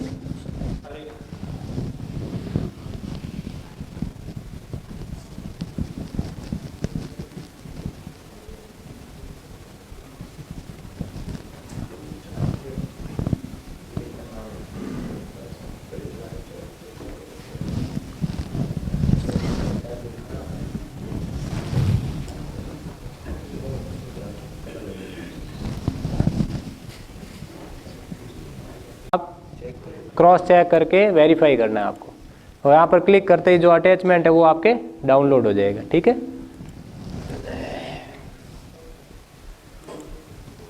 यहाँ पर सिर्फ एक ही पेज अपलोड होगा, NIT अपलोड हो चुकी है आपकी। अब टेंडर डॉक्यूमेंट और BOQ वो सबसे लास्ट में आपके अपलोड होगा। अभी जैसे जैसे आगे अपन प्रोसेस में बढ़ेंगे, अभी क्योंकि डमी बना रहा हूँ मैं तो इसलिए ABC लिख दिया मैंने। एक चीज़ आप ध्यान रखना, जब भी टेंडर कोट करें इन दोनों कॉलम्स के अंदर स्पेशल कोई भी कैरेक्टर आपको नहीं डालना है। स्पेशल कैरेक्टर डालते ही एरर शो करेगा और आप इसको आगे नहीं बढ़ पाएंगे, ठीक है। फिर आपको क्या चीज़ क्या ले रहे हैं, फर्नीचर ले रहे हैं, फूड प्रोडक्ट ले रहे हैं, जो भी कैटेगरी का आपका सामान है उसको आप यहाँ पर सेलेक्ट करना है। जैसे मेडिकल इक्विपमेंट एंड वर्क्स, तो यहाँ ये टेंडर है, यहाँ पर अपन रेट डाल देते हैं, फॉर एग्जाम्पल 10 लाख रुपए। अब नीचे ऑप्शन आ रहा है show tender value in public domain. क्या आप ये रेट पब्लिक डोमेन पे शो कराना चाह रहे हैं, तो इसको यस ही करना है, क्योंकि अपन दिखाना चाह रहे हैं भाई कितने का टेंडर है। उसके अकॉर्डिंग जैसे कोई छोटी फर्म है तो वो आवेदन नहीं कर सकेगी, तो वो क्यों खोले इसको। तो ये पब्लिक डोमेन पे इसको शो कराना है। वैलिडिटी 180 डेज होती है, 6 महीने अमूमन। Delivery period as per tender document जितना होगा वेरी करेगा। प्री बिड रखनी है तो इसको यस करना है, नहीं रखनी है तो इसको नो करना है। कई बार शॉर्ट टर्म टेंडर्स होते हैं जिसके अंदर प्री बिड नहीं रखते। जनरल स्पेसिफिकेशन ऐसे ही है कि उसके अंदर रिक्वायर्ड ही नहीं है प्री बिड रखना, तो उसमें नहीं रखते।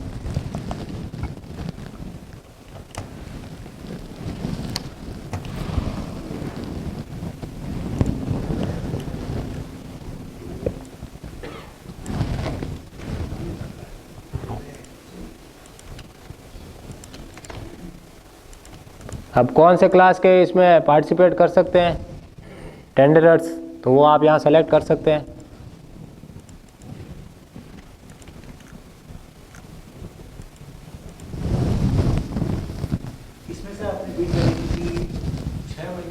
6 months हम्म, मिनिमम कितनी होनी चाहिए? वो तो सर अकाउंट सेक्शन बताएंगे। 10-15 दिन भी हो सकती है ना? बिड वैलिडिटी कभी नहीं होगी 10-15 दिन।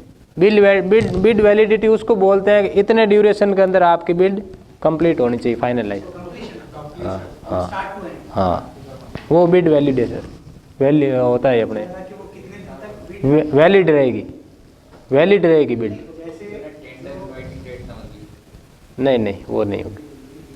जो अपनी बिड देगा नहीं नहीं, अपने को ये बिड इस ड्यूरेशन के अंदर कंप्लीट करनी है, चाहे ये कैंसिल हो या फाइनलाइज हो, जो भी है। तो जब हम पब्लिश करेंगे उसको कैसे पता कि कितने दिन में मुझे इसको देना है? वो टेंडर डॉक्यूमेंट में मेंशन करते हैं ना अपन। Tender document bid validation mention होता है 6 महीने का, 6 मंथ्स होता है, वो टेंडर डॉक्यूमेंट में मेंशन होता है। जब अमाउंट 50 लाख या 50 लाख से अबव होता है तब प्रोसेसिंग फ़ी और टेंडर फ़ी 1000 रुपीज़ होती है, अदरवाइज ये 400 एंड 500 ही होती है। मेनली 2 तरह की अपन इसको फीस लेते हैं टेंडर की। प्रोसेसिंग फ़ीस होती है, वो जाती है MD RISL को, जो जयपुर में है, उसके पास सारी प्रोसेसिंग फ़ी जाती है, रेवेन्यू इकट्ठा होता है, जनरेट होता है, वो MD RISL को जाती है। और जो टेंडर फ़ी होगी ये पर्टिकुलर आपका जो इंस्टीट्यूट टेंडर कर रहा है उसके नाम की DD बनेगी। तो यहाँ पर अपने को मेंशन करना पड़ेगा इस जगह टेंडर फ़ी वैल्यूएबल टू और प्रोसेसिंग फ़ी, वो अपने को यहाँ से मेंशन करना पड़ेगा।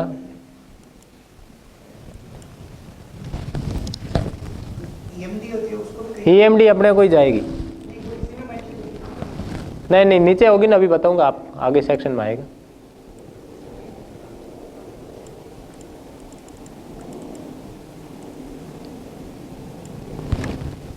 क्योंकि 2 अलग अलग तरह की फीसेस है।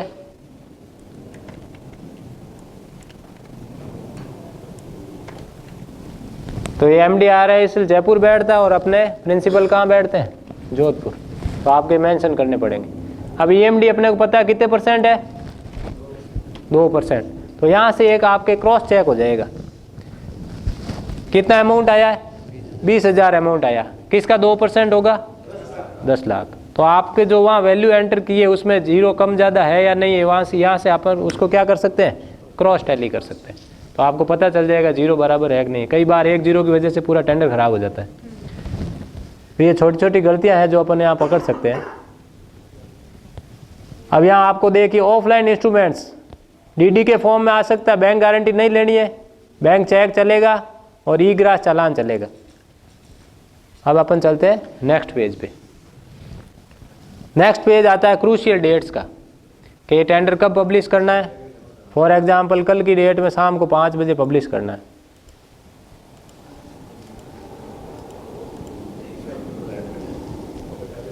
फिर प्रीबिड मीटिंग डेट, यहाँ से अपन मेंशन कर सकते हैं 3 दिन बाद में प्रीबिड रखनी है, दिन को 2 बजे। नहीं नहीं रखी है ना अपन, यस किया है। सबमिशन डेट भी कल कर सकते हैं चाहे तो। यहाँ अगर अपन इसको देखिए आप 14, अगर 16 कर दूं मैं तो एरर शो हो जाएगा। हाँ, तो छोटे छोटे जो चेकसम्स यहाँ भी लगे हुए हैं, आपके एरर पता चल जाएंगे कहाँ क्या एरर हो सकता है।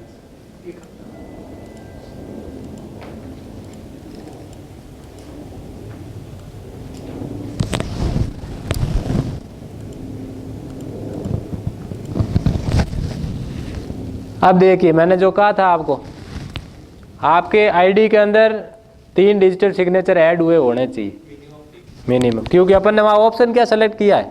2 of 3। अब 3 में से 2 अपने को चाहिए, तो 3 तो एटलीस्ट होंगे, तब 2 लेंगे ना उनमें से। तो अपने पास यहाँ जो 3 है उनको सेलेक्ट करेंगे।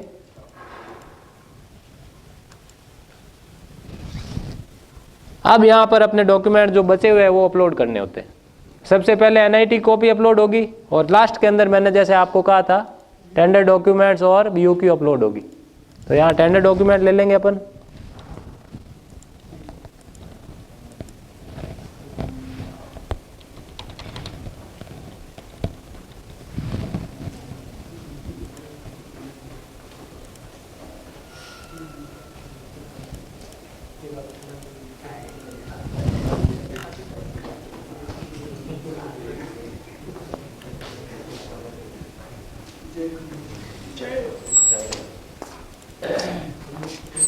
मैं तो पीता नहीं हूँ सर। अच्छा नहीं देता नहीं हो? देता। तो ठीक है, नहीं, 5 नहीं। मिनट का टी ब्रेक कर लो।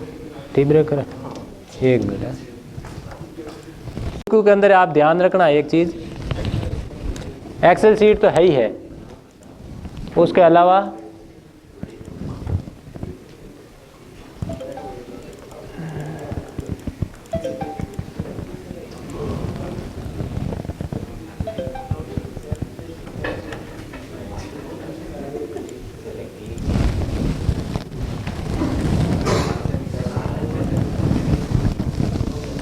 जब अपन BOQ को वेरीफाई करने चलेंगे तब एक और क्लॉज आता है, चेक BOQ।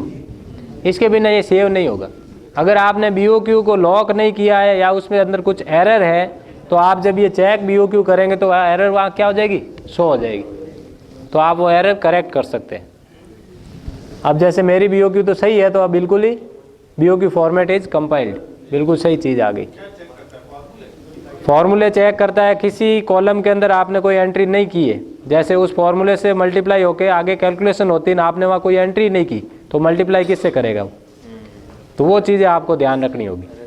और BOQ जब, हाँ, और BOQ के अंदर जब आप टेम्पलेट इसके अंदर फॉर्मूले लगे हुए हैं, तो जो जो कॉलम आपको नहीं चाहिए होते हैं उनको आपको हाइड करना होता है, डिलीट किसी को नहीं करना है।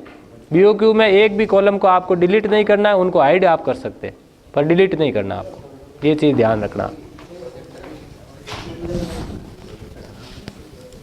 एक्सेल सीट में तैयार करके रखें, अपलोड करना है। अब टेंडर के लास्ट स्टेज पे अपन ने क्या क्या चीज़ें की है, एक बार यहाँ से आप पूरा टेंडर का जो डिटेल है उसको व्यू कर सकते हैं। उसके अंदर कुछ एरर है तो आप यहाँ से बैक जा सकते हैं। अभी एडिशनल वो डालेगा, पर एडिशनल के लिए अपन ने जगह तो दी है उसको, यहाँ इस जगह वो एडिशनल डॉक्यूमेंट अटैच कर सकेगा जब कोर्ट करेगा टेंडर। अगर अपन ने जगह ही नहीं दी तो वो कहाँ करेगा कोर्ट। ये EMD कितना अमाउंट हुआ, टेंडर फी वगैरह सारी डिटेल आ चुकी है, ये वैल्यू, इसको आप एक बार क्रॉस चेक कर लीजिए। डेट्स को क्रूशियल जो भी डेट्स है उनको क्रॉस चेक करना अनिवार्य है। कई बार डेट्स की गलती की वजह से भी टेंडर खराब हो जाते हैं अपने। और एक टेंडर जब अपन कोर्ट करते हैं उसके बाद टेंडर अपनी गलती से रिजेक्ट होता है ना, तो एक आपके टिप्पणी लिखी जा सकती है, क्योंकि उसके अंदर जब टेंडर कोई अपन कोर्ट करते हैं तो खर्चा लगता है विभाग का भी, उसको अखबार में देना पड़ता है, पब्लिश एडवर्टीजमेंट करना पड़ता है, DIPR को लेटर जाता है, सारी चीज़ें जाती है, तो वो अपने पे क्वेश्चन मार्क आता है आपकी जो कार्य क्षमता है, कार्य कुशलता के ऊपर। अब यहाँ से अपन करेंगे सेंड टू पब्लिश। सारी चीज़ें अपन ने देख ली, क्या क्या चीज़ें अपन ने सेलेक्ट की है। यहाँ से अपन सेंड टू पब्लिश करेंगे। अभी भी ये टेंडर पब्लिश नहीं होगा, नहीं, डेट का भी अभी रोल नहीं, अभी ये टेंडर पब्लिश सेक्शन में गया ही नहीं है। अभी एक बीच में और आएगा, ये टेंडर ID जनरेट होती है, इसको आपको सेव करना होगा। सेव करके इस जगह आप उसको पेस्ट कर देंगे। ये एक यूनिक की होती है जो पूरे राजस्थान में आपके टेंडर की एक ही होगी। अब देखिए, अब यहाँ अपन ने क्रिएट तो कर दिया टेंडर, और उसको भेज किस में दिया अपन ने, पब्लिश टेंडर सेक्शन के अंदर भेज दिया अपन। यहाँ पर वो आपको शो हो जाएगा। अब इस जगह पर जाकर के अपन इसको है ना वापस एक बार खुलेगा, ये पूरा टेंडर डिटेल आप देख सकते हैं। यहाँ भी 2 बार वेरिफिकेशन मांगता है आपको, एक बार तो वहाँ जब अपन पब्लिश के लिए भेज रहे हैं, और यहाँ पर जब यहाँ पर अपन क्लिक करेंगे तो सबसे लास्ट के अंदर सेक्शन देखिए आप, पब्लिश टेंडर। अब यहाँ पर क्लिक करते ये टेंडर क्या हो जाएगा, पब्लिश हो जाएगा। अब आप उसके ऊपर कुछ भी कार्रवाई नहीं कर सकते, चूँकि अपन को ये पब्लिश करना नहीं है, एक डमी बनाया था। तो यहाँ पर एक ऑप्शन आता है व्यू मॉडिफिकेशन, आप उस टेंडर को क्या करेंगे, मॉडिफाई करना चाहेंगे।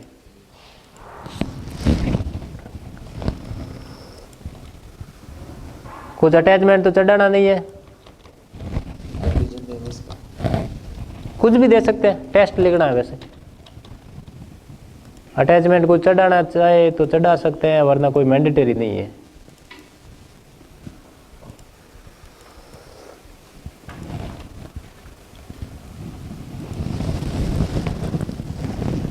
अब यहाँ से चला गया वो, अब वापस किस सेक्शन में चला गया वो, टेंडर लिस्ट के अंदर आ जाएगा वो। अब टेंडर लिस्ट के अंदर अपन यही देख रहे थे, इसको ओपन किया, अभी डिलीट, अभी एज इट इज यहाँ डिलीट नहीं कर सकते इसको। डिलीट करने के लिए पहले अपन को इस सेक्शन से इसको यहाँ से डिलीट करना पड़ेगा।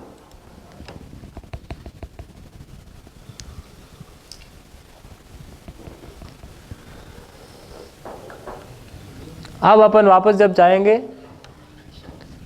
तब यहाँ आप डिलीट के लिए चेक बॉक्स हाईलाइट हो गया, अदरवाइज नहीं हो रहा था। अब यहाँ जा कर के इसको डिलीट कर सकते हैं। तो इस तरह से अपन कोई भी टेंडर पब्लिश कर सकते हैं। ये तो हुआ काम अपना पब्लिश तक का। हाँ, अब इसके आगे काम अभी खूब सारे पड़े अपने पास। अभी तो टेंडर अपन ने पब्लिश किया, पब्लिश करने के कुछ दिन बाद प्री बिड मीटिंग अरेंज होगी। प्री बिड मीटिंग के बाद अपने पास जो भी सजेशंस आए हैं उन सजेशंस को प्रिंट निकाल के अपन परचेज कमेटी को भेजेंगे। तो जैसे मैंने आपको दिखाया था, परचेज कमेटी एक रिपोर्ट अपने को सबमिट करेगी वापस। उस रिपोर्ट को अपन को, ये प्री बिड मीटिंग वाला सेक्शन है, इस जगह पर जब यह टेंडर की आईडी डालेंगे अपन उस पर्टिकुलर टेंडर की, तो यहाँ पर अपने आप टेंडर खुलेगा। फिर यहाँ पर आपको क्लिक करना पड़ेगा। यहाँ पर उस रिपोर्ट की फाइल को, पीडीएफ को अपन को स्कैन करके अपलोड करना होता है।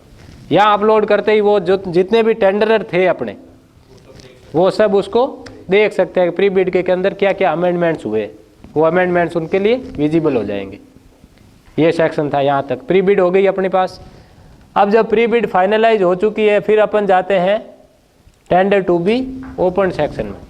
आज टेंडर ओपन होने की डेट है। डेट से पहले आपको इस सेक्शन में टेंडर दिखेगा ही नहीं आपका जो ओपन होने वाला है।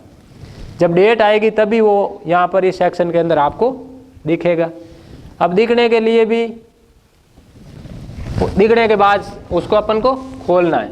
कितने डिजिटल सिग्नेचर चाहिए खोलने के लिए? 2। पहले एक डिजिटल सिग्नेचर से उसको डिक्रिप्ट करेंगे, फिर सेकेंड उसको लॉग आउट करके सेकेंड डिजिटल सिग्नेचर से उसको और डिक्रिप्ट करेंगे। जब दोनों से डिक्रिप्ट हो जाएगा तो टेंडर कुछ इस प्रकार का दिखेगा अपने को। ये देखिए किस किस से डिक्रिप्ट हुए उसकी देखो ग्रीन लाइट आई हुई है। आशीष चारण से हुए, अरुण कुमार वैश्य से हुए। इन दोनों ने इस पर्टिकुलर आइटम को खोलने के लिए अपना डिजिटल सिग्नेचर काम लिया। राजकुमार राठौर सर ने नहीं लिया, तो उनके रेड मार्क ही आएगा। ठीक है, तो इस तरह का एनवलप बन जाएगा। टोटल नंबर ऑफ बिड्स कितनी है? 1 आई है। अब 1 आई है तो उसको खोलने देखने के लिए अपन को यहाँ पर जाना है, फिर इस सेक्शन में जाना है आपको। फिर देखिए ये चीज़ और ये आपको यहाँ पर डाउनलोड करनी होगी। ये फाइल होगी जिसको आप सेव करना चाहे तो सेव कर सकते हैं।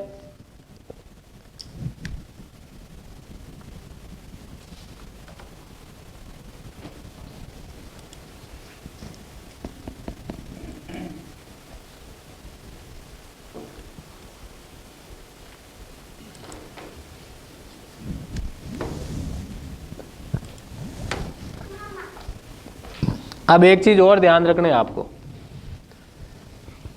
ये जो एनआईटी है, फॉर एग्जाम्पल यहाँ तो एक ही फर्म आई है। अगर मल्टीपल फर्म्स हो तो मल्टीपल फर्म्स को ये एनआईटी तब तक नहीं दिखेगी जब तक अपन यहाँ पर एडमिट या नॉट एडमिट करके इसको सेव नहीं करेंगे। ये खोल के अपन ने रख दी है, अपन को पता है अपन ने एनआईटी खोल दी, पर जो जिन्होंने कोट किया है उनको अभी तक पता नहीं चल रहा है कि एनआईटी खुली है या बंद है। जब इसको अपन एडमिट करके फाइनल इसको टेक्निकल बिड ओपनिंग स्टेज पे जाके सबमिट कर देंगे तो ये टेक्निकल बिड ओपन हो जाएगी।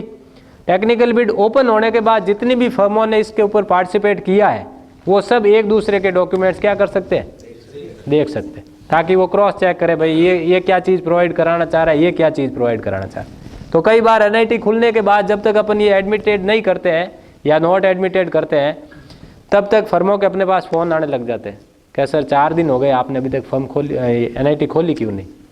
तो वो अपन को ध्यान रखना है, जब तक ये एडमिट या नॉट एडमिटेड नहीं करेंगे तो फर्म जो एंड है, फर्म एंड पे आप उनको ये चीज़ नहीं दिखेगी, विजिबल नहीं होगी कि कौन सी फर्म ने पार्टिसिपेट किया है, उनके क्या डॉक्यूमेंट्स अटैच्ड है।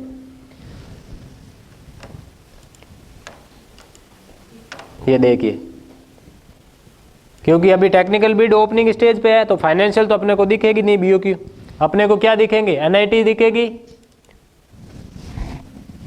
और उसने देखिए जो भी डीडी दी है 400 और 500 रुपए की उसने अटैच किए साथ में स्कैन करके। और ये क्या दी है इसने, ईएमडी दी है 12,000 रुपये की।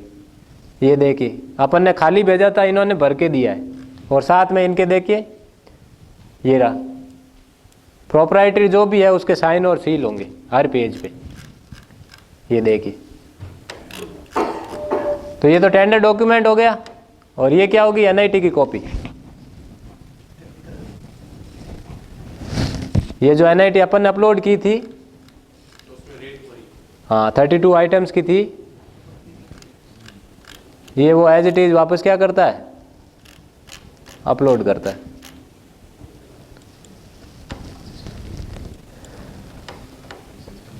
तो ये तो था टेक्निकल बिड ओपनिंग स्टेज, ठीक है। और इसके नीचे ही आप ध्यान से देखिए ये क्या चीज़ है, financial cover to be open, क्योंकि अभी कोई है नहीं फाइनेंशियल कवर ओपन होना, तो यहाँ पर वो शो नहीं हो रहा है। और यहाँ पर भी 2 डिजिटल सिग्नेचर चाहिए उसको ओपन करने के लिए। फाइनेंशियल लेवल पे भी 2 डिजिटल सिग्नेचर, टेक्निकल लेवल पे भी 2 सिग्नेचर, उसके बिना आप टेंडर ओपन नहीं कर सकते, ठीक है। फिर एक और सेक्शन आता है, कोई भी अपन टेंडर करते हैं उसके अंदर गलतियां होने के चांसेस होते हैं, तो गलती को सुधार करना क्या कहलाता है, कोरिजेंडम।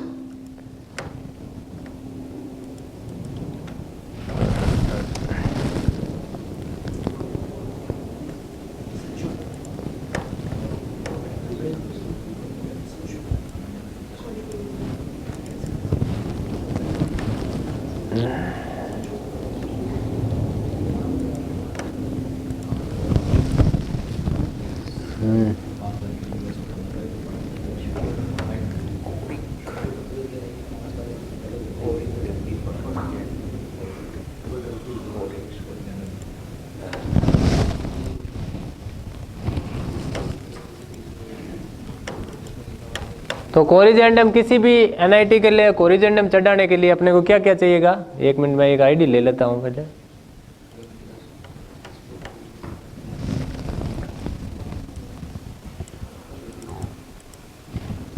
कोरिजेंडम भी मल्टीपल टाइप्स के होते हैं, आपको दिखा देता हूँ मैं।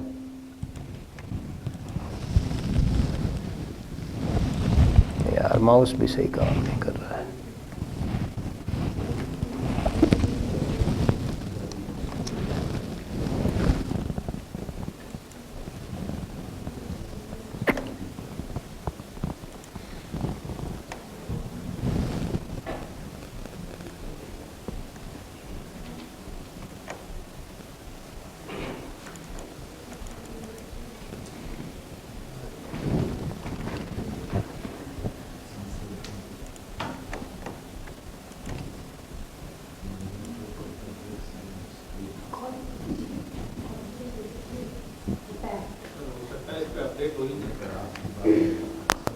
नहीं, इसी आईडी से चढ़े हुआ तो यहाँ देखना चाहिए ना।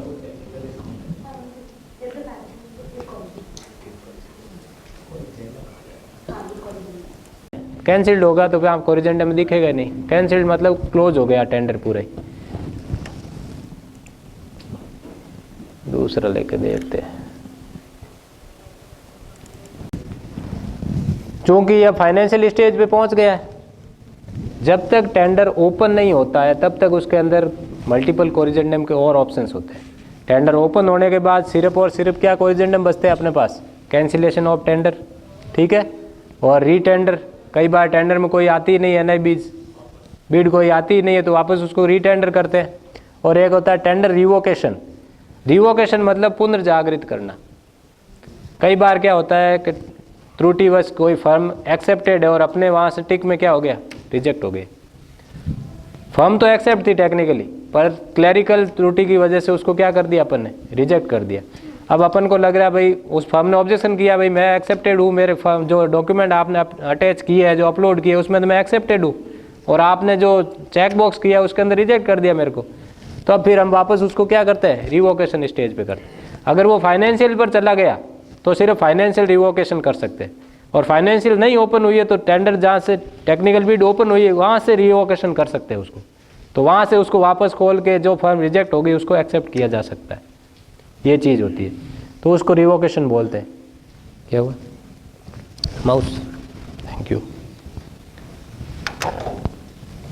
तो आप देखिए, क्योंकि ये तो ओपन हो चुका है, अब ओपन नहीं होने के पहले, ओपन नहीं हुआ तब तक अपन क्या कर सकते हैं, एक तो डेट एक्सटेंड कोरिजेंडम चढ़ा सकते हैं, जिसके अंदर जो टेंडर की जो डेट है उसको अपन एक्सटेंड कर सकते हैं। उसकी ओपनिंग डेट, उसकी क्लोजिंग डेट, दोनों को अपन क्या कर सकते हैं, एक्सटेंड करके आगे बढ़ा सकते हैं। कई बार क्या होता है कि जो प्री बिड मीटिंग होती है उसके बाद 7-8 दिन तक वापस अपने पास प्री बिड की रिपोर्ट आती ही नहीं है, जो कमेटी से रिपोर्ट आनी वो आती ही नहीं है। और जब तक प्री बिड रिपोर्ट अपलोड नहीं होती है तब तक अपन टेंडर को ओपन नहीं कर सकते। जब प्री बिड मीटिंग अपलोड होगी, मीटिंग मिनट्स जो भी है, जो अमेंडमेंट्स हुए हैं प्री बिड के अंदर, उसके बाद ही तो अपन ओपनिंग स्टेज पे जा सकते हैं, अदरवाइज जाने का कोई तुक ही नहीं है ना, टेंडर वैसे ही फेल हो जाएगा वरना। तो उसके अंतर्गत अपन उसको क्या करते हैं, डेट एक्सटेंड करते हैं। कई बार जो स्पेसिफिकेशन होते हैं वो रॉन्ग मिसप्लेस हो जाते हैं, आइटम नंबर 1 के स्पेसिफिकेशन 2 में चले जाते हैं, तो ऑब्जेक्शंस आते हैं कि भाई आपने स्पेसिफिकेशन रॉन्ग अपलोड कर दी। तो उसके लिए अपन वापस क्या करते हैं, टेक्निकल स्पेसिफिकेशन कोरिजेंडम होता है ऑप्शन, जो टेक्निकल बिड ओपनिंग से पहले ही कर सकते हैं अपन। टेक्निकल बिड ओपन होने के बाद तो आप स्पेसिफिकेशन में कोई छेड़छाड़ नहीं कर सकते, किसी भी तरह का कोरिजेंडम नहीं चढ़ सकता उसके बाद तो इतने ही ऑप्शन बचते हैं अपने पास। पर जब तक टेंडर पब्लिश नहीं होता है उससे पहले अपन उसके डेट एक्सटेंड कोरिजेंडम चढ़ा सकते हैं और उसके टेक्निकल स्पेसिफिकेशन कोरिजेंडम भी चढ़ा सकते हैं। और एक कोरिजेंडम और होता है फी कोरिजेंडम, गलती से अपन ने फीस कम लिख दी या ज़्यादा लिख दी, उसका भी कोरिजेंडम बनता है।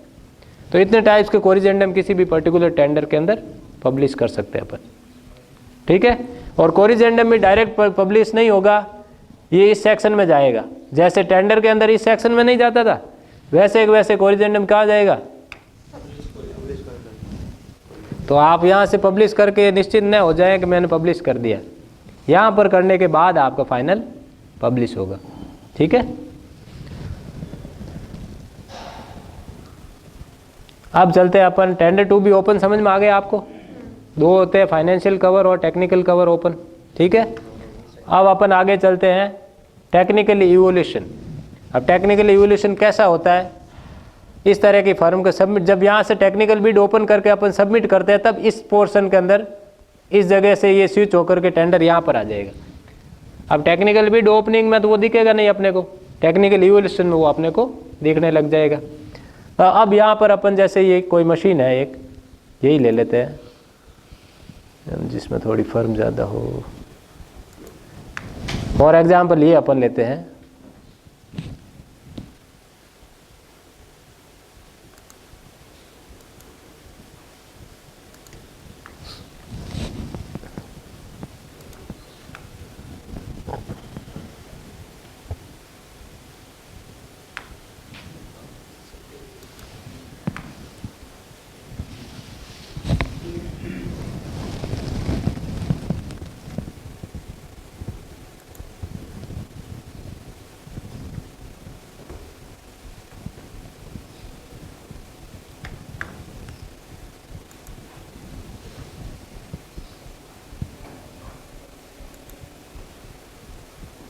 जैसे ये ले लिया अपन ने। अब यहाँ पर एनआईटी की डिटेल आ गई, टेंडर आईडी आ गई और इस मशीन का नाम आ गया, और इसमें एक ही फर्म ने क्या किया, आवेदन किया।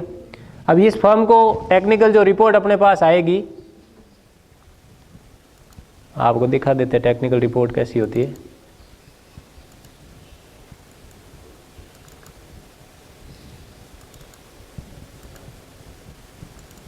ये होती है टेक्निकल रिपोर्ट अपने पास। ये अब तो अपने ओरिजिनल स्पेसिफिकेशन, कौन सी फर्म ने पार्टिसिपेट किया है, जीसी लाइफ साइंस और सुजाता साइंटिफिक ने। अब ये कमेटी रिपोर्ट देगी अपने को इन दोनों में से कौन सी अप्रूव्ड है, वो वहाँ मेंशन कहाँ करेगी अपनी कमेटी, यहाँ पर मेंशन करेगी, ये रहा।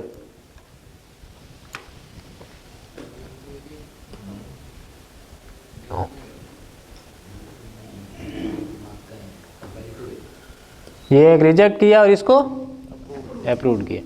तो जिस फर्म को अप्रूव्ड किया है अपन को, जो ये रिपोर्ट है इसके अंदर उसी फर्म के आगे एक्सेप्ट है, उसको एक्सेप्ट करना है, दूसरी को क्या करना है, रिजेक्ट करना है, और एज पर कमेटी रिपोर्ट करके आपको सबमिट करना है। इसमें सर जैसे मान लीजिए 10 आइटम होता है, हाँ, 5 आइटम एक कंपनी के अपने स्पेसिफिकेशन के अनुसार है, 5 जो दूसरे हैं वो डिपेंड करता है आपने टेंडर कंडीशन के अंदर ये मेंशन किया है कि किसी भी, हाँ वो टेंडर ही अलग हो जाएगा, वो आइटम वाइज इवोल्यूशन होगा। तो आप 5 आइटम उस फर्म से ले सकते हैं, 5 इससे ले सकते हैं, पर ये तो पूरा कंप्लीट इवोल्यूशन है। इसके अंदर तो आप एक फर्म से डील करेंगे, दूसरी से तो कर नहीं सकते, क्योंकि एक ही आइटम है। आप कह रहे हैं उसमें मल्टीपल आइटम्स होते हैं BOQ के अंदर, जैसे मेडिसिन हो गए, 800 टाइप की मेडिसिन मंगा रहे हैं आप, तो 800 टाइप की मेडिसिन के लिए आइटम वाइज इवोल्यूशन होगा, उसके अंदर 800 अलग अलग टाइप की फर्म्स आ सकती है। ये फर्म अपने को सस्ती दे रही है तो अपन उससे डील कर सकते जिस भी फॉर्म से सस्ता अपन उससे ले सकते हैं। वो आइटम वाइज इवोल्यूशन मेथड के अंदर आता है और ये कंप्लीट इवोल्यूशन है।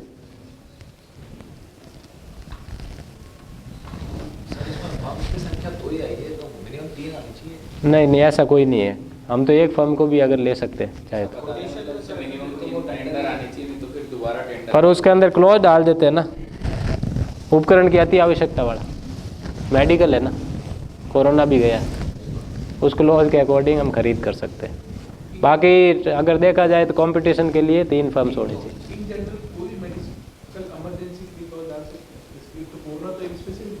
हाँ, अगर उपकरण की अति आवश्यकता है आपके विभाग के लिए तो आप डाल सकते हैं। एकल निविदा को भी एक्सेप्ट किया जा सकता है अति आवश्यकता पर।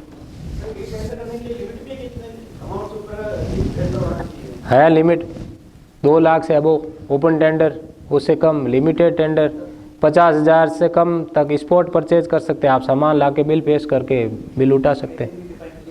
तो सिंगल हो निविदा तो भी हमें इसके थ्रू करना पड़ेगा, उसको ऐसे पर्सनली ला करके हम ऐसे नहीं कर सकते, खरीद सकते। मार्केट में डालना पड़ेगा, ये डालना तो पड़ेगा ही। अमाउंट डिपेंड करता है मैडम, अमाउंट कितना है, अच्छा, इस पे डिपेंड। राशि पर है सबका। राशि कम है तो आप कर सकते हैं बुला के भी। तो ये तो था अपने टेक्निकल इवोल्यूशन। इसी तरह फाइनेंशियल इवोल्यूशन भी होता है। फाइनेंशियल इवोल्यूशन के अंदर क्या होगा, ये देखिए 4 फर्म आई है, चारों फर्मों की क्या रेट आई है वो अपन को देखना चाह रहे हैं अपन, तो यहां से देख सकते हैं अपन।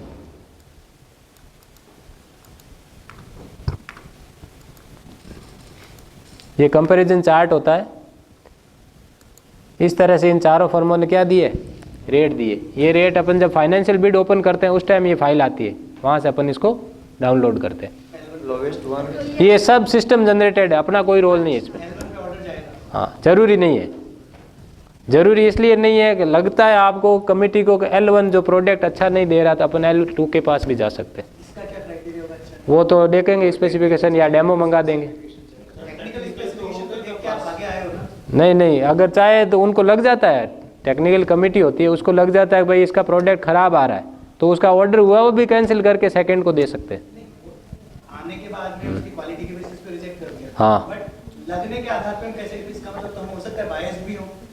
हाँ, वो भी आप कह सकते हैं, पर हाँ एक बार तो इंडिविजुअल L1 को जाएगी प्रायोरिटी। आएगा आइटम फिर हम कह सकते हैं क्वालिटी के अनुसार नहीं इसको रिजेक्ट करते हैं, L2 को। तो L1 को एक बार आइटम जाएगा ऑर्डर, इसका पहले ऑर्डर जाएगा सीधा तो नहीं, क्योंकि अपने पहले पीसी रखेंगे। परचेज कमेटी बनेगी, जो उसका भी प्रारूप मैं आपको दिखा दूंगा किस तरह की बनेगी। तो ये रेट्स होती है वो सारी की सारी किस में काम आएगी, परचेज कमेटी के अंदर। इस रेट के अंदर ये फर्में पार्टिसिपेट किया, टेक्निकल इवोल्यूशन करने के बाद इतनी फर्म एक्सेप्टेड हुई है, इतनी रिजेक्ट हुई है, उसके अकॉर्डिंग L1 L2 डिसाइड हुए। और अब इनको अनुमोदित करना है उस पर्टिकुलर में, एक मॉडल के लिए करना है या नहीं करना है वो कमेटी डिसाइड करेगी। और वो परचेज कमेटी कहाँ अपलोड होगी, यहाँ से ये रेटें सारी की सारी वहाँ चली जाएगी, इस जगह रेटें भरी जाएगी। L1 L2 रैंकिंग अपने को मैनुअली इंसर्ट करनी पड़ेगी, ये सिस्टम जनरेटेड नहीं होगी। यहाँ पर एक्सेप्ट है रिजेक्ट है वो तो एक बार सब एक्सेप्ट ही होती है फाइनेंशियल, तो ठीक है।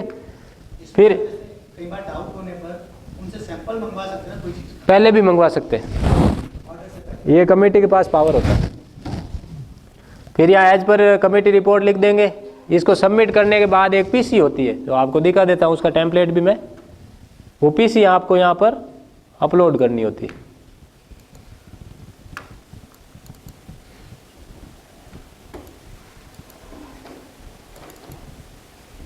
मीटिंग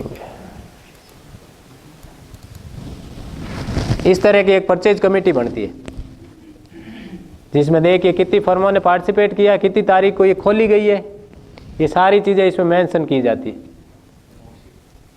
प्रथम अपील दाखिल की गई है, देखिए अपील अगर उसने दाखिल की तो भी देखिए मेंशन किया गया।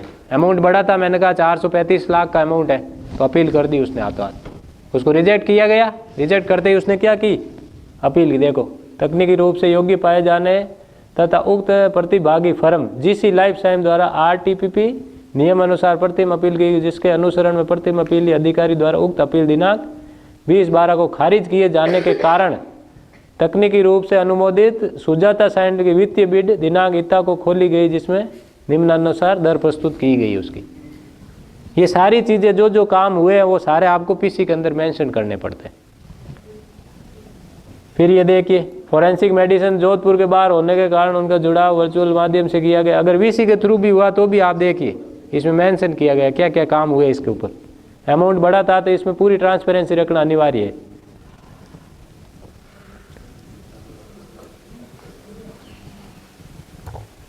अब ये क्रय समिति के जितने मेंबर्स हैं उन सब के यहाँ पर साइन होंगे। इनकी मीटिंग बुलाई जाएगी और मीटिंग के बाद इनके यहाँ साइन होंगे। और ये जो क्रय समिति बनी है इसकी स्कैन कॉपी कहाँ अपलोड होगी? फाइनेंशियल इवोल्यूशन के अंदर अपलोड होगी। और उसके बाद अपन अवेटेड ऑर्डर सर्टिफिकेट एओसी जिसको बोलते हैं, जो लास्ट स्टेप होता है किसी भी एनआईटी का, इस जगह यहाँ पर इसका वर्क ऑर्डर अपने को अपलोड करके एक वर्क ऑर्डर का सर्टिफिकेट आता है वो डाउनलोड करना और जो आपकी हार्ड कॉपी फाइल है उसके अंदर अटैच करना।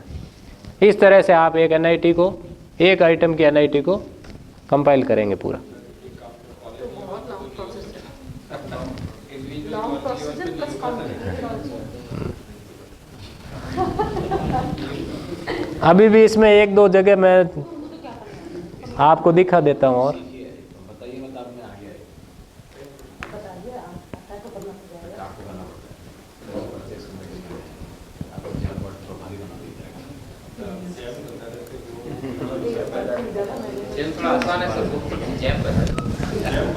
वो भी बता रहे हैं आपको। जैम तो इजी है बिल्कुल ही। अब ये वर्क, इसका वर्क ऑर्डर था जिसको किसको गया है? आपके सुजाता को गया है। इस रेट पे गया है, उसने रेट दी है, उसके साथ उसके नेगोशिएशन भी हुआ है।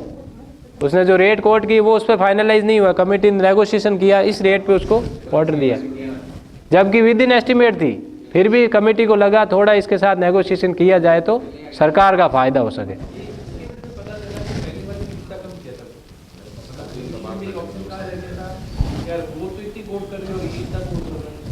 नहीं, हमने तो फर्स्ट से भी नेगोशिएशन किया ना, इसमें L1 से नेगोशिएशन किया है। L1 से भी तो नेगोशिएट कर सकते हैं। हाँ, जैम में भी होता है, वो भी बता दूंगा। तो ये था अपने ई-प्रॉक पोर्टल, ब्रीफली था, डीपली नहीं था। और अच्छे से एक्सप्लेन करने के 2-3 एनआईटी के और एग्जाम्पल देने पड़ेंगे आपको, जिसमें मल्टी करेंसी भी होती है, आइटम वाइज इवोल्यूशन वाली भी एनआईटीज होती है। जितनी भी इसमें अपन काम करेंगे जैसे जैसे निपुणता अपना आप आ जाएगी। और टेंडर स्टेटस एक ऐसा ऑप्शन होता है जिसमें आप किसी भी टेंडर की जो करंट स्टेटस क्या है, जैसे ये फाइनेंशियल बिड ओपनिंग स्टेज पे पड़ा है तो आप पता कर सकते हैं कि कौन सा टेंडर किस स्टेज पे पड़ा है। अभी इसका फाइनेंशियल इवोल्यूशन और एओसी होना बाकी है। जो जो काम हो चुके हैं वहाँ चेक बॉक्स हो गए, टिक मार्क हो गए। ठीक है, इसमें जो टेंडर भरेगा उसको एक कहाँ, मतलब वो यहीं से भरेगा? इसी से ई-प्रॉक से ही भर सकता है टेंडर। SPPP पोर्टल तो अखबार है, वहाँ जा करके देख सकते हैं कि हाँ भाई ये टेंडर इस डिपार्टमेंट के हो रखे हैं अभी। तो जो इंटरेस्टेड होंगे वो उन टेंडर की आईडी लेकर के फिर इसमें सर्च करेंगे। भरना इसको यहीं पड़ेगा। ये सारी डिटेल जो जो चीज़ें अपलोड हुई है वो चीज़ें भी यहाँ पर आपको दिख रही है। देखो क्या इसने ये डॉक्यूमेंट अपलोड किया है, वो डॉक्यूमेंट भी आप इसको देख सकते हैं।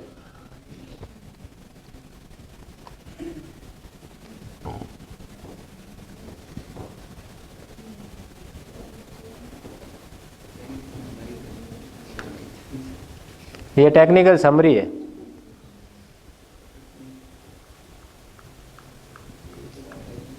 एक ही फर्म थी और उसको क्या किया गया? अप्रूव किया गया। टेक्निकली स्पेसिफिकेशन जस्टिफाई कर रहा है, क्या फुलफिल कर रहा है। ठीक है, तो ये टेक्निकली अप्रूव है। तो जो फर्म ने अपने जो डॉक्यूमेंट अपलोड किए वो सारे सारे आपको यहाँ पर विजिबल हो जाएंगे इस पोर्टल पर। फाइनेंशियल के लिए ये आ जाएगा, कंपेरिटिव चार्ट ये पड़ा। तो ये ई-प्रॉक था। आप लॉग आउट कर दूं मैं? कोई डाउट है तो बता दीजिए। बाउंसर कितों के गए? करके देखने तभी होगा। तभी तो मैंने करके बताया आपको। थियोरेटिकल मैं बोल देता था आपको पता ही नहीं चलता क्या चीज़ हो रही है। हाँ। और इसके लिए मैंने पूरा एक थोड़ा सा टाइम निकाला था छुट्टी के दिन, मैंने इसके लिए भी मैंने देखिए आप ये रहा, मैंने पूरा फ्लो चार्ट बनाया इसका कि कैसे क्या चीज़ हो सकती है। तो इस तरह से अपन क्रिएट टेंडर कवर होंगे, फिर NIT financial technical cover creation होगा, डिटेल फॉर्म्स होंगे जो अपन भर रहे थे, फी डिटेल होगी, ओपनिंग ऑथोरिटी डिटेल होती है, क्रिटिकल डेट्स ऑफ टेंडर्स, जो जो अपन ने स्टेप्स किए हैं, फाइनल चेकसम और सेंड टू पब्लिश। और फिर पब्लिश के बाद टेंडर टू बी ओपन में जाना होगा। टेंडर और फिर ये इस तरह से एक्सेप्ट ये टीबीओ होगा, रिजेक्ट होगा, उसकी ईएमडी उस लेवल पे हो सकती है, फिर टेक्निकल इवोल्यूशन होगा, टेक्निकल रिपोर्ट अपलोड होगी, फिर फाइनेंशियल कवर ओपनिंग होंगे, फिर बीओक्यू और एडिशनल डॉक्यूमेंट अपन यहाँ से डाउनलोड करेंगे, उनके क्या क्या आए हैं, फिर परचेज कमेटी के पास सेंड करेंगे, फिर फाइनेंशियल इवोल्यूशन होगा और लास्ट में एओसी होगा। एओसी के अंदर भी कोरिजेंडम चढ़ जाता है, ये ध्यान रखना आप। एओसी लास्ट होता है ना, उसके अंदर भी कई बार अवेटेड ऑर्डर सर्टिफिकेट गलत चढ़ जाए तो उसके अंदर कोरिजेंडम का ऑप्शन आता है अपने पास, और टेंडर इस तरह से डिस्पोज होता है पूरा। अब अपन चलते हैं सिंपल जैम पर। जैम पोर्टल का भी एक मैं लेके आया हूं एग्जाम्पल आपके लिए।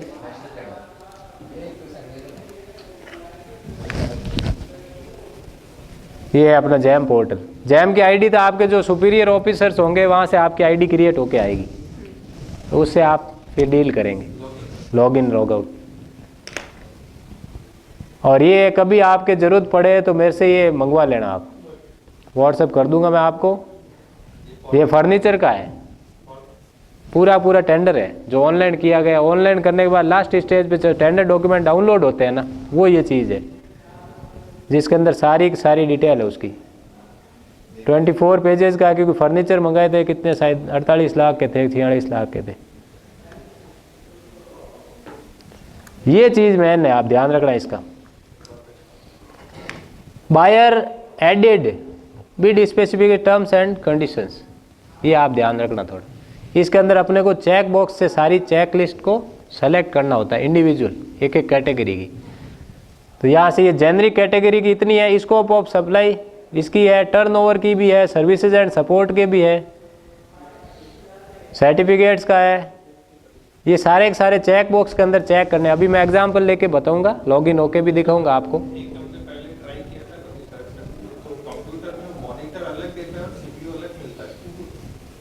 नहीं, आप सेट लेओगे तो पूरा साथ मिलेगा। सेट सिस्टम का लेना पड़ेगा आपको, वो अलग नीचे पूरे सेट भी आ जाएगा आपके। इसमें इतनी ज़्यादा कैटेगरी, इतनी ज़्यादा फर्म्स है जो सप्लायर है जैम के अंदर, तो आप उनको ढूंढते ढूंढते परेशान हो जाओगे। कभी-कभी इसमें जो हम तो प्राइस देखकर ही सिलेक्ट करते हैं आइटम, कभी-कभी इसमें तो 1 रुपया भी दिखाता है आइटम। वो तो ऑफर वैल्यू होती है, कभी कभी दिखाता है, वो आता कभी नहीं है। हाँ, वो ऑब्वियसली नहीं आता, वो दिखाता है। Conductors we were looking for, तो उसमें 1 रुपया प्राइस दिखा रहा था। कभी कभी दिखा सकते हैं। अब buyer added bid specific ATC, additional terms and condition, इस क्लॉज को आप थोड़ा सा ध्यान से देख लेना। ये चीज होती है ना, जनरल जो टर्म्स एंड कंडीशन होती है, एटीसी उसको हमेशा ही ओवरराइट करेगा। जब एटीसी डाल देता है कोई भी बायर, एटीसी मतलब जो बायर की एटीसी है ना, वो हमेशा इसकी जनरल कंडीशन को ओवरराइट करेगी, उससे ऊपर ही रहेगी। एटीसी के अंदर बायर क्या चाहता है, जैसे फॉर एग्जांपल अपन ने क्या कहा, इसके अंदर जो ये आइटम्स है,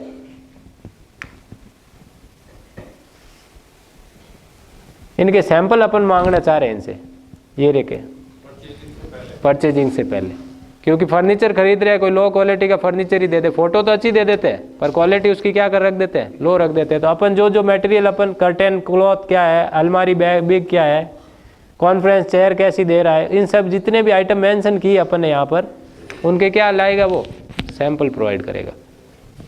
सेंट्रल गवर्नमेंट के अंदर नियम अलग है। अपन जैम से जब भी परचेजिंग करेंगे तो अपने स्टेट गवर्नमेंट के रूल्स को ही फॉलो करना है। सेंट्रल गवर्नमेंट में तो स्पॉट परचेज 50,000 तक कर सकते हैं, अपन 10,000 तक ही कर सकते हैं इसके अंदर। जैम के थ्रू 10,000 अपन आइटम डायरेक्ट परचेज कर सकते हैं। और जबकि वो क्या कर सकते हैं 50,000 तक की डायरेक्ट परचेज कर सकते हैं। और सेंट्रल गवर्नमेंट के अंदर एमएसएमई को कोई भी तरह की फ़ी EMD वगैरह नहीं देनी होती है, जबकि अपने स्टेट गवर्नमेंट जो रूल्स है उसके अकॉर्डिंग 0.5% देना उसको नेसेसरी है।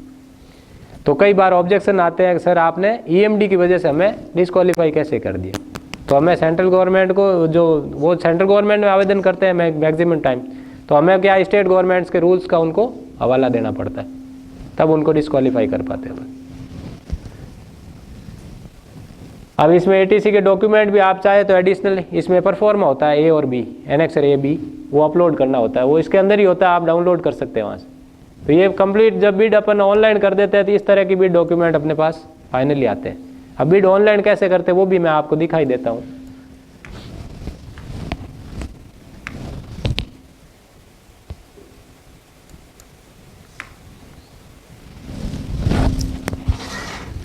इसमें मेनली अपन BOQ बेस्ड बिड करते हैं, और इसमें आप ध्यान रखना जो आपकी वित्तीय स्वीकृति आती है फाइनेंशियल अप्रूवल, उसकी एक कॉपी आपको रखनी पड़ेगी, क्योंकि वो अटैच होगी और अपलोड होगी।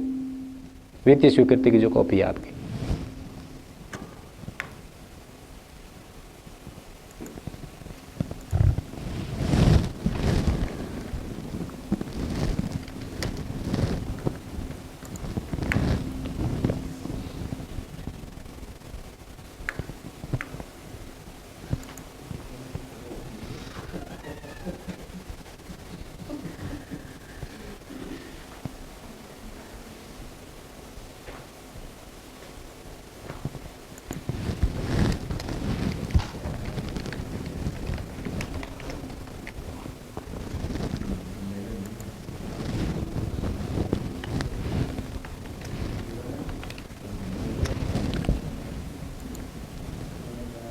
सर तो हमेशा OTP से खुलती है, नहीं OTP से नहीं खुलता, ऐसे ही जाएगी। OTP आपका आएगा पब्लिश करने के लिए, फाइनेंशियल कवर ओपन के लिए, टेक्निकल बिड ओपन के लिए, उसके लिए OTP जरूर। और जब अपन उसको सप्लाई ऑर्डर देंगे फाइनल तो भी OTP की रिक्वायर्ड होगी।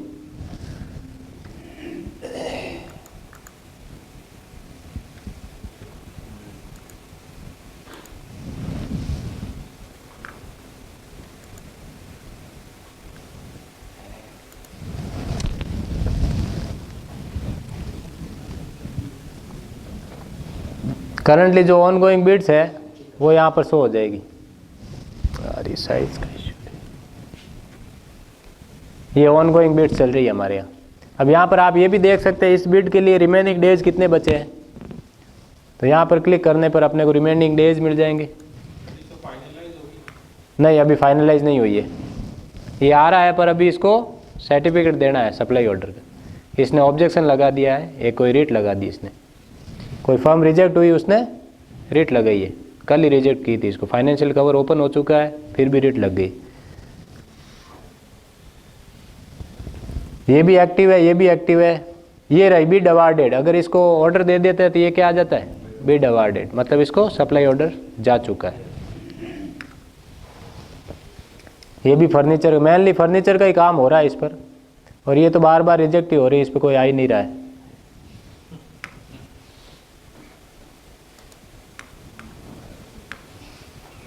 अब अपन मेनली BOQ बेस्ड कैसे अपन बिड को ऑनलाइन करते हैं उसके जो की पॉइंट्स है वो आपको बता देता हूँ। 5 मिनट का ही है, ज़्यादा कुछ है नहीं बड़ा।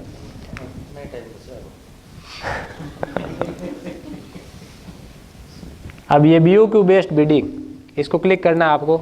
इसी कैटेगरी के अंदर नीचे ऑप्शन आता है। अब यहाँ कैटेगरी आपको चूज करनी पड़ेगी, किस तरह की कैटेगरी आप लेना चाह रहे हैं।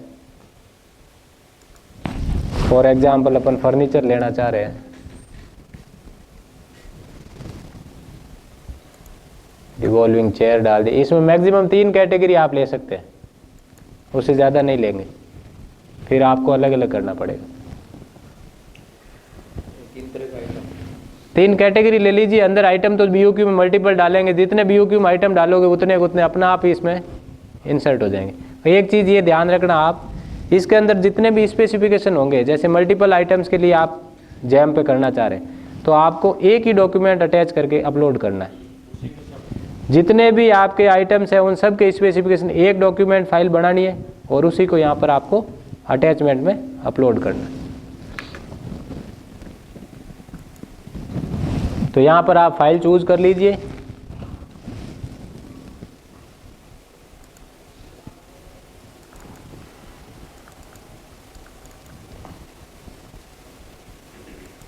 जैसे ये टेक्निकल रिपोर्ट है इसकी,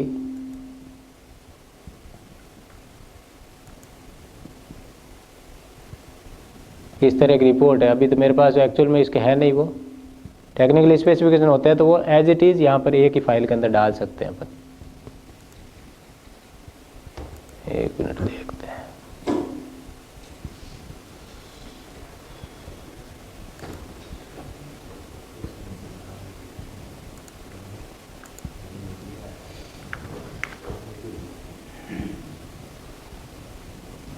अब यहाँ से देखिए आप, ये की पॉइंट है जो आपको समझने लायक है। देखो BOQ एक यहाँ पर क्या करेंगे अपन, सैंपल फाइल को डाउनलोड करेंगे।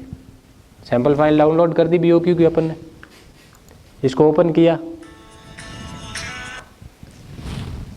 अब देखिए टेम्पलेट बना हुआ आएगा जिसके अंदर आइटम नंबर, आइटम का टाइटल, अगर आप कंप्यूटर लाना चाह रहे हैं या टेबल लाना चाह रहे हैं, जो भी लाना चाह रहे हैं वो टाइटल आप वहाँ डाल दीजिए।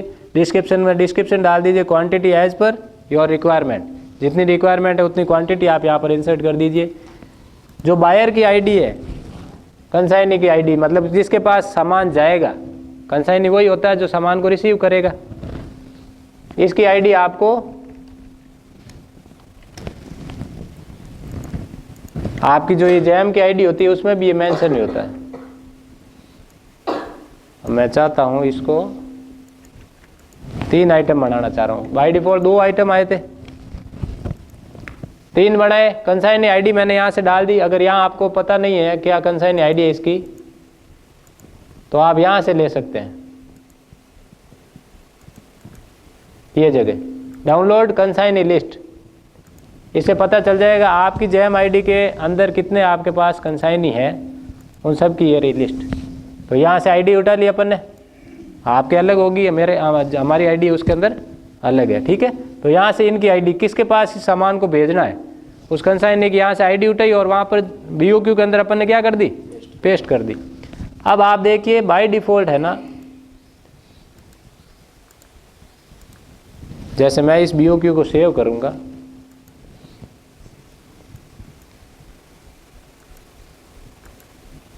ये सेव हो चुकी है।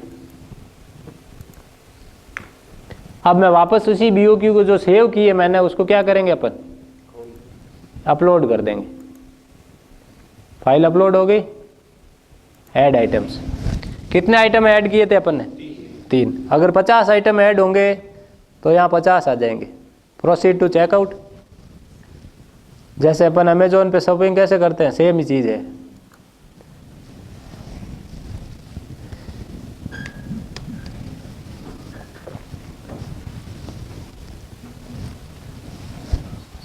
आपको कुछ मेहनत नहीं करनी पड़ी है। देखो टाइटल 1, टाइटल 2 और टाइटल 2 कॉपी किया था तो टाइटल 2, जो नाम आप डालोगे वो यहाँ पर आ जाएगा। 3 आइटम डाले थे, 3 आइटम अपना आप यहाँ कैटेगराइज में अलग अलग हो गए। 50 डालोगे तो 50 ऐसी कैसी फाइलें बन जाएगी। फिर आप उनको एक साथ सेव करना चाह रहे हो तो ये ऑप्शन आता है, सेव ऑल BOQ आइटम्स, एक साथ आप उसको सेव कर सकते हो। फिर कंटिन्यू कीजिए, ये स्टेप बाय स्टेप यहाँ तक चलेगा। टर्म्स एंड कंडीशन सबसे लास्ट में जो मैंने वो फाइल में बताई थी ना इतनी सारी, वो इस जगह आकर के आपको क्या करनी पड़ेगी, सेलेक्ट करनी पड़ेगी। इसमें आप मैनुअली कुछ भी इंसर्ट करना चाह रहे तो ATC में करना पड़ेगा, एडिशनल टर्म्स कंडीशन में। बाकी इसी के अंदर ड्रैग एंड ड्रॉप वाला ऑप्शन है।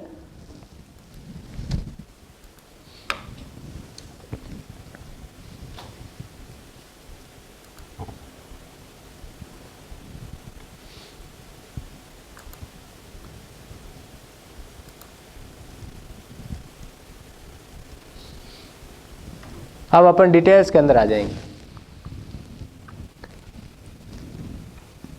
और जब EMD और EPBG वाला ऑप्शन आएगा उस टाइम अकाउंट सेक्शन से आपको डिस्कस करना पड़ेगा। अब आप कितना ड्यूरेशन है, इसका मिनिमम ड्यूरेशन कितना है, 10 डेज, ठीक है। 10 दिन बाद बिड पब्लिश हो जाएगी और बाद में आप मैक्सिमम 45 दिन तक ले सकते हैं। वो आप पर डिपेंड करता है आप कितने लेना चाहते हैं।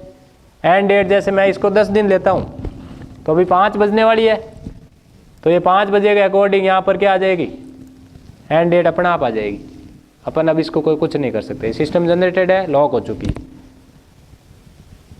ऑफर वैलिडिटी कितना दिन रखना चाह रहे हैं आप, 30 दिन रखना चाह रहे हैं। कोई बड़ा है आपको लगेगा इसमें टाइम लगेगा तो 45 कर सकते हैं, 80 कर सकते हैं, जो चाहे आप कर सकते हैं। इसके अंदर 180 तक है, 6 महीने तक मैक्सिमम। सिंगल पैकेट में चाहिए, 2 पैकेट में चाहिए, वो कैटेगरी आप यहाँ से सेलेक्ट कर सकते हैं।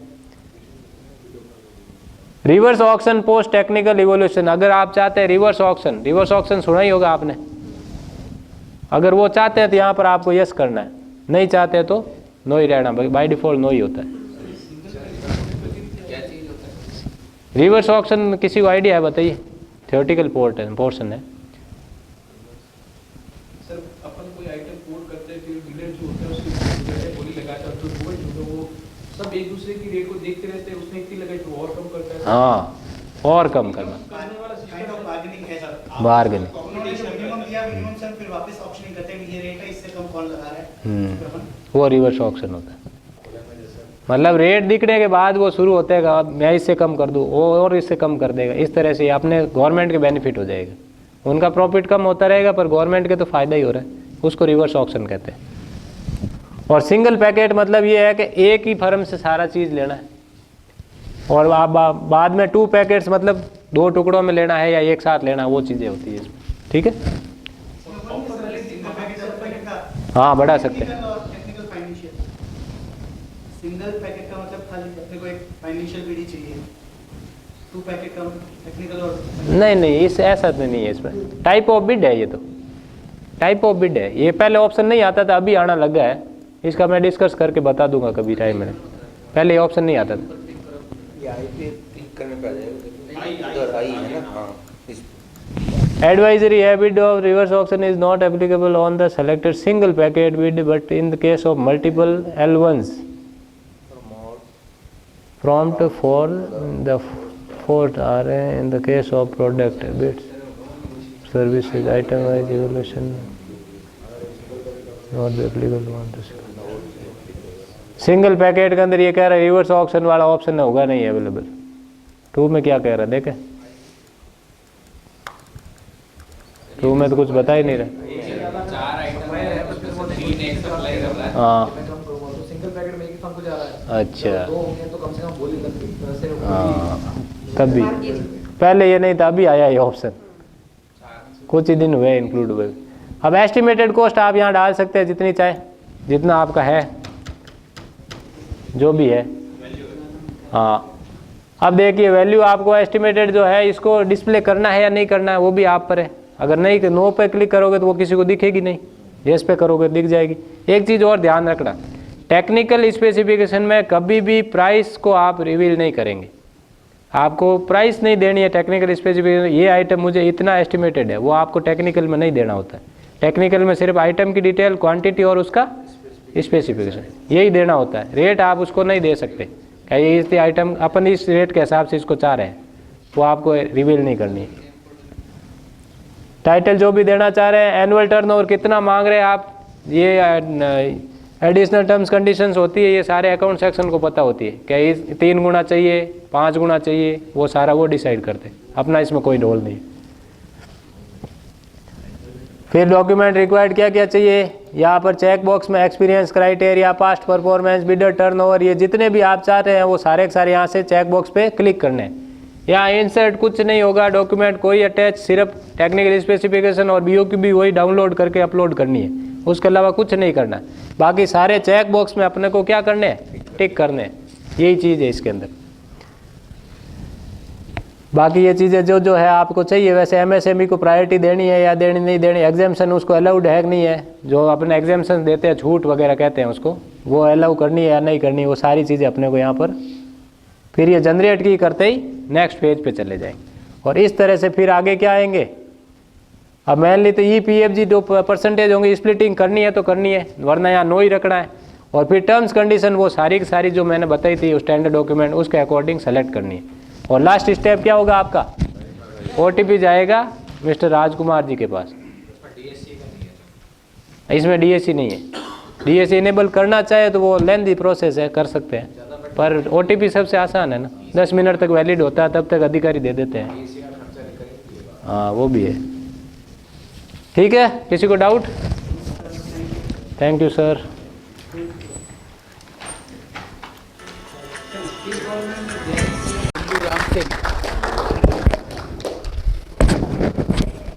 मेरा हो गया, बस मैं पीछे बैठा।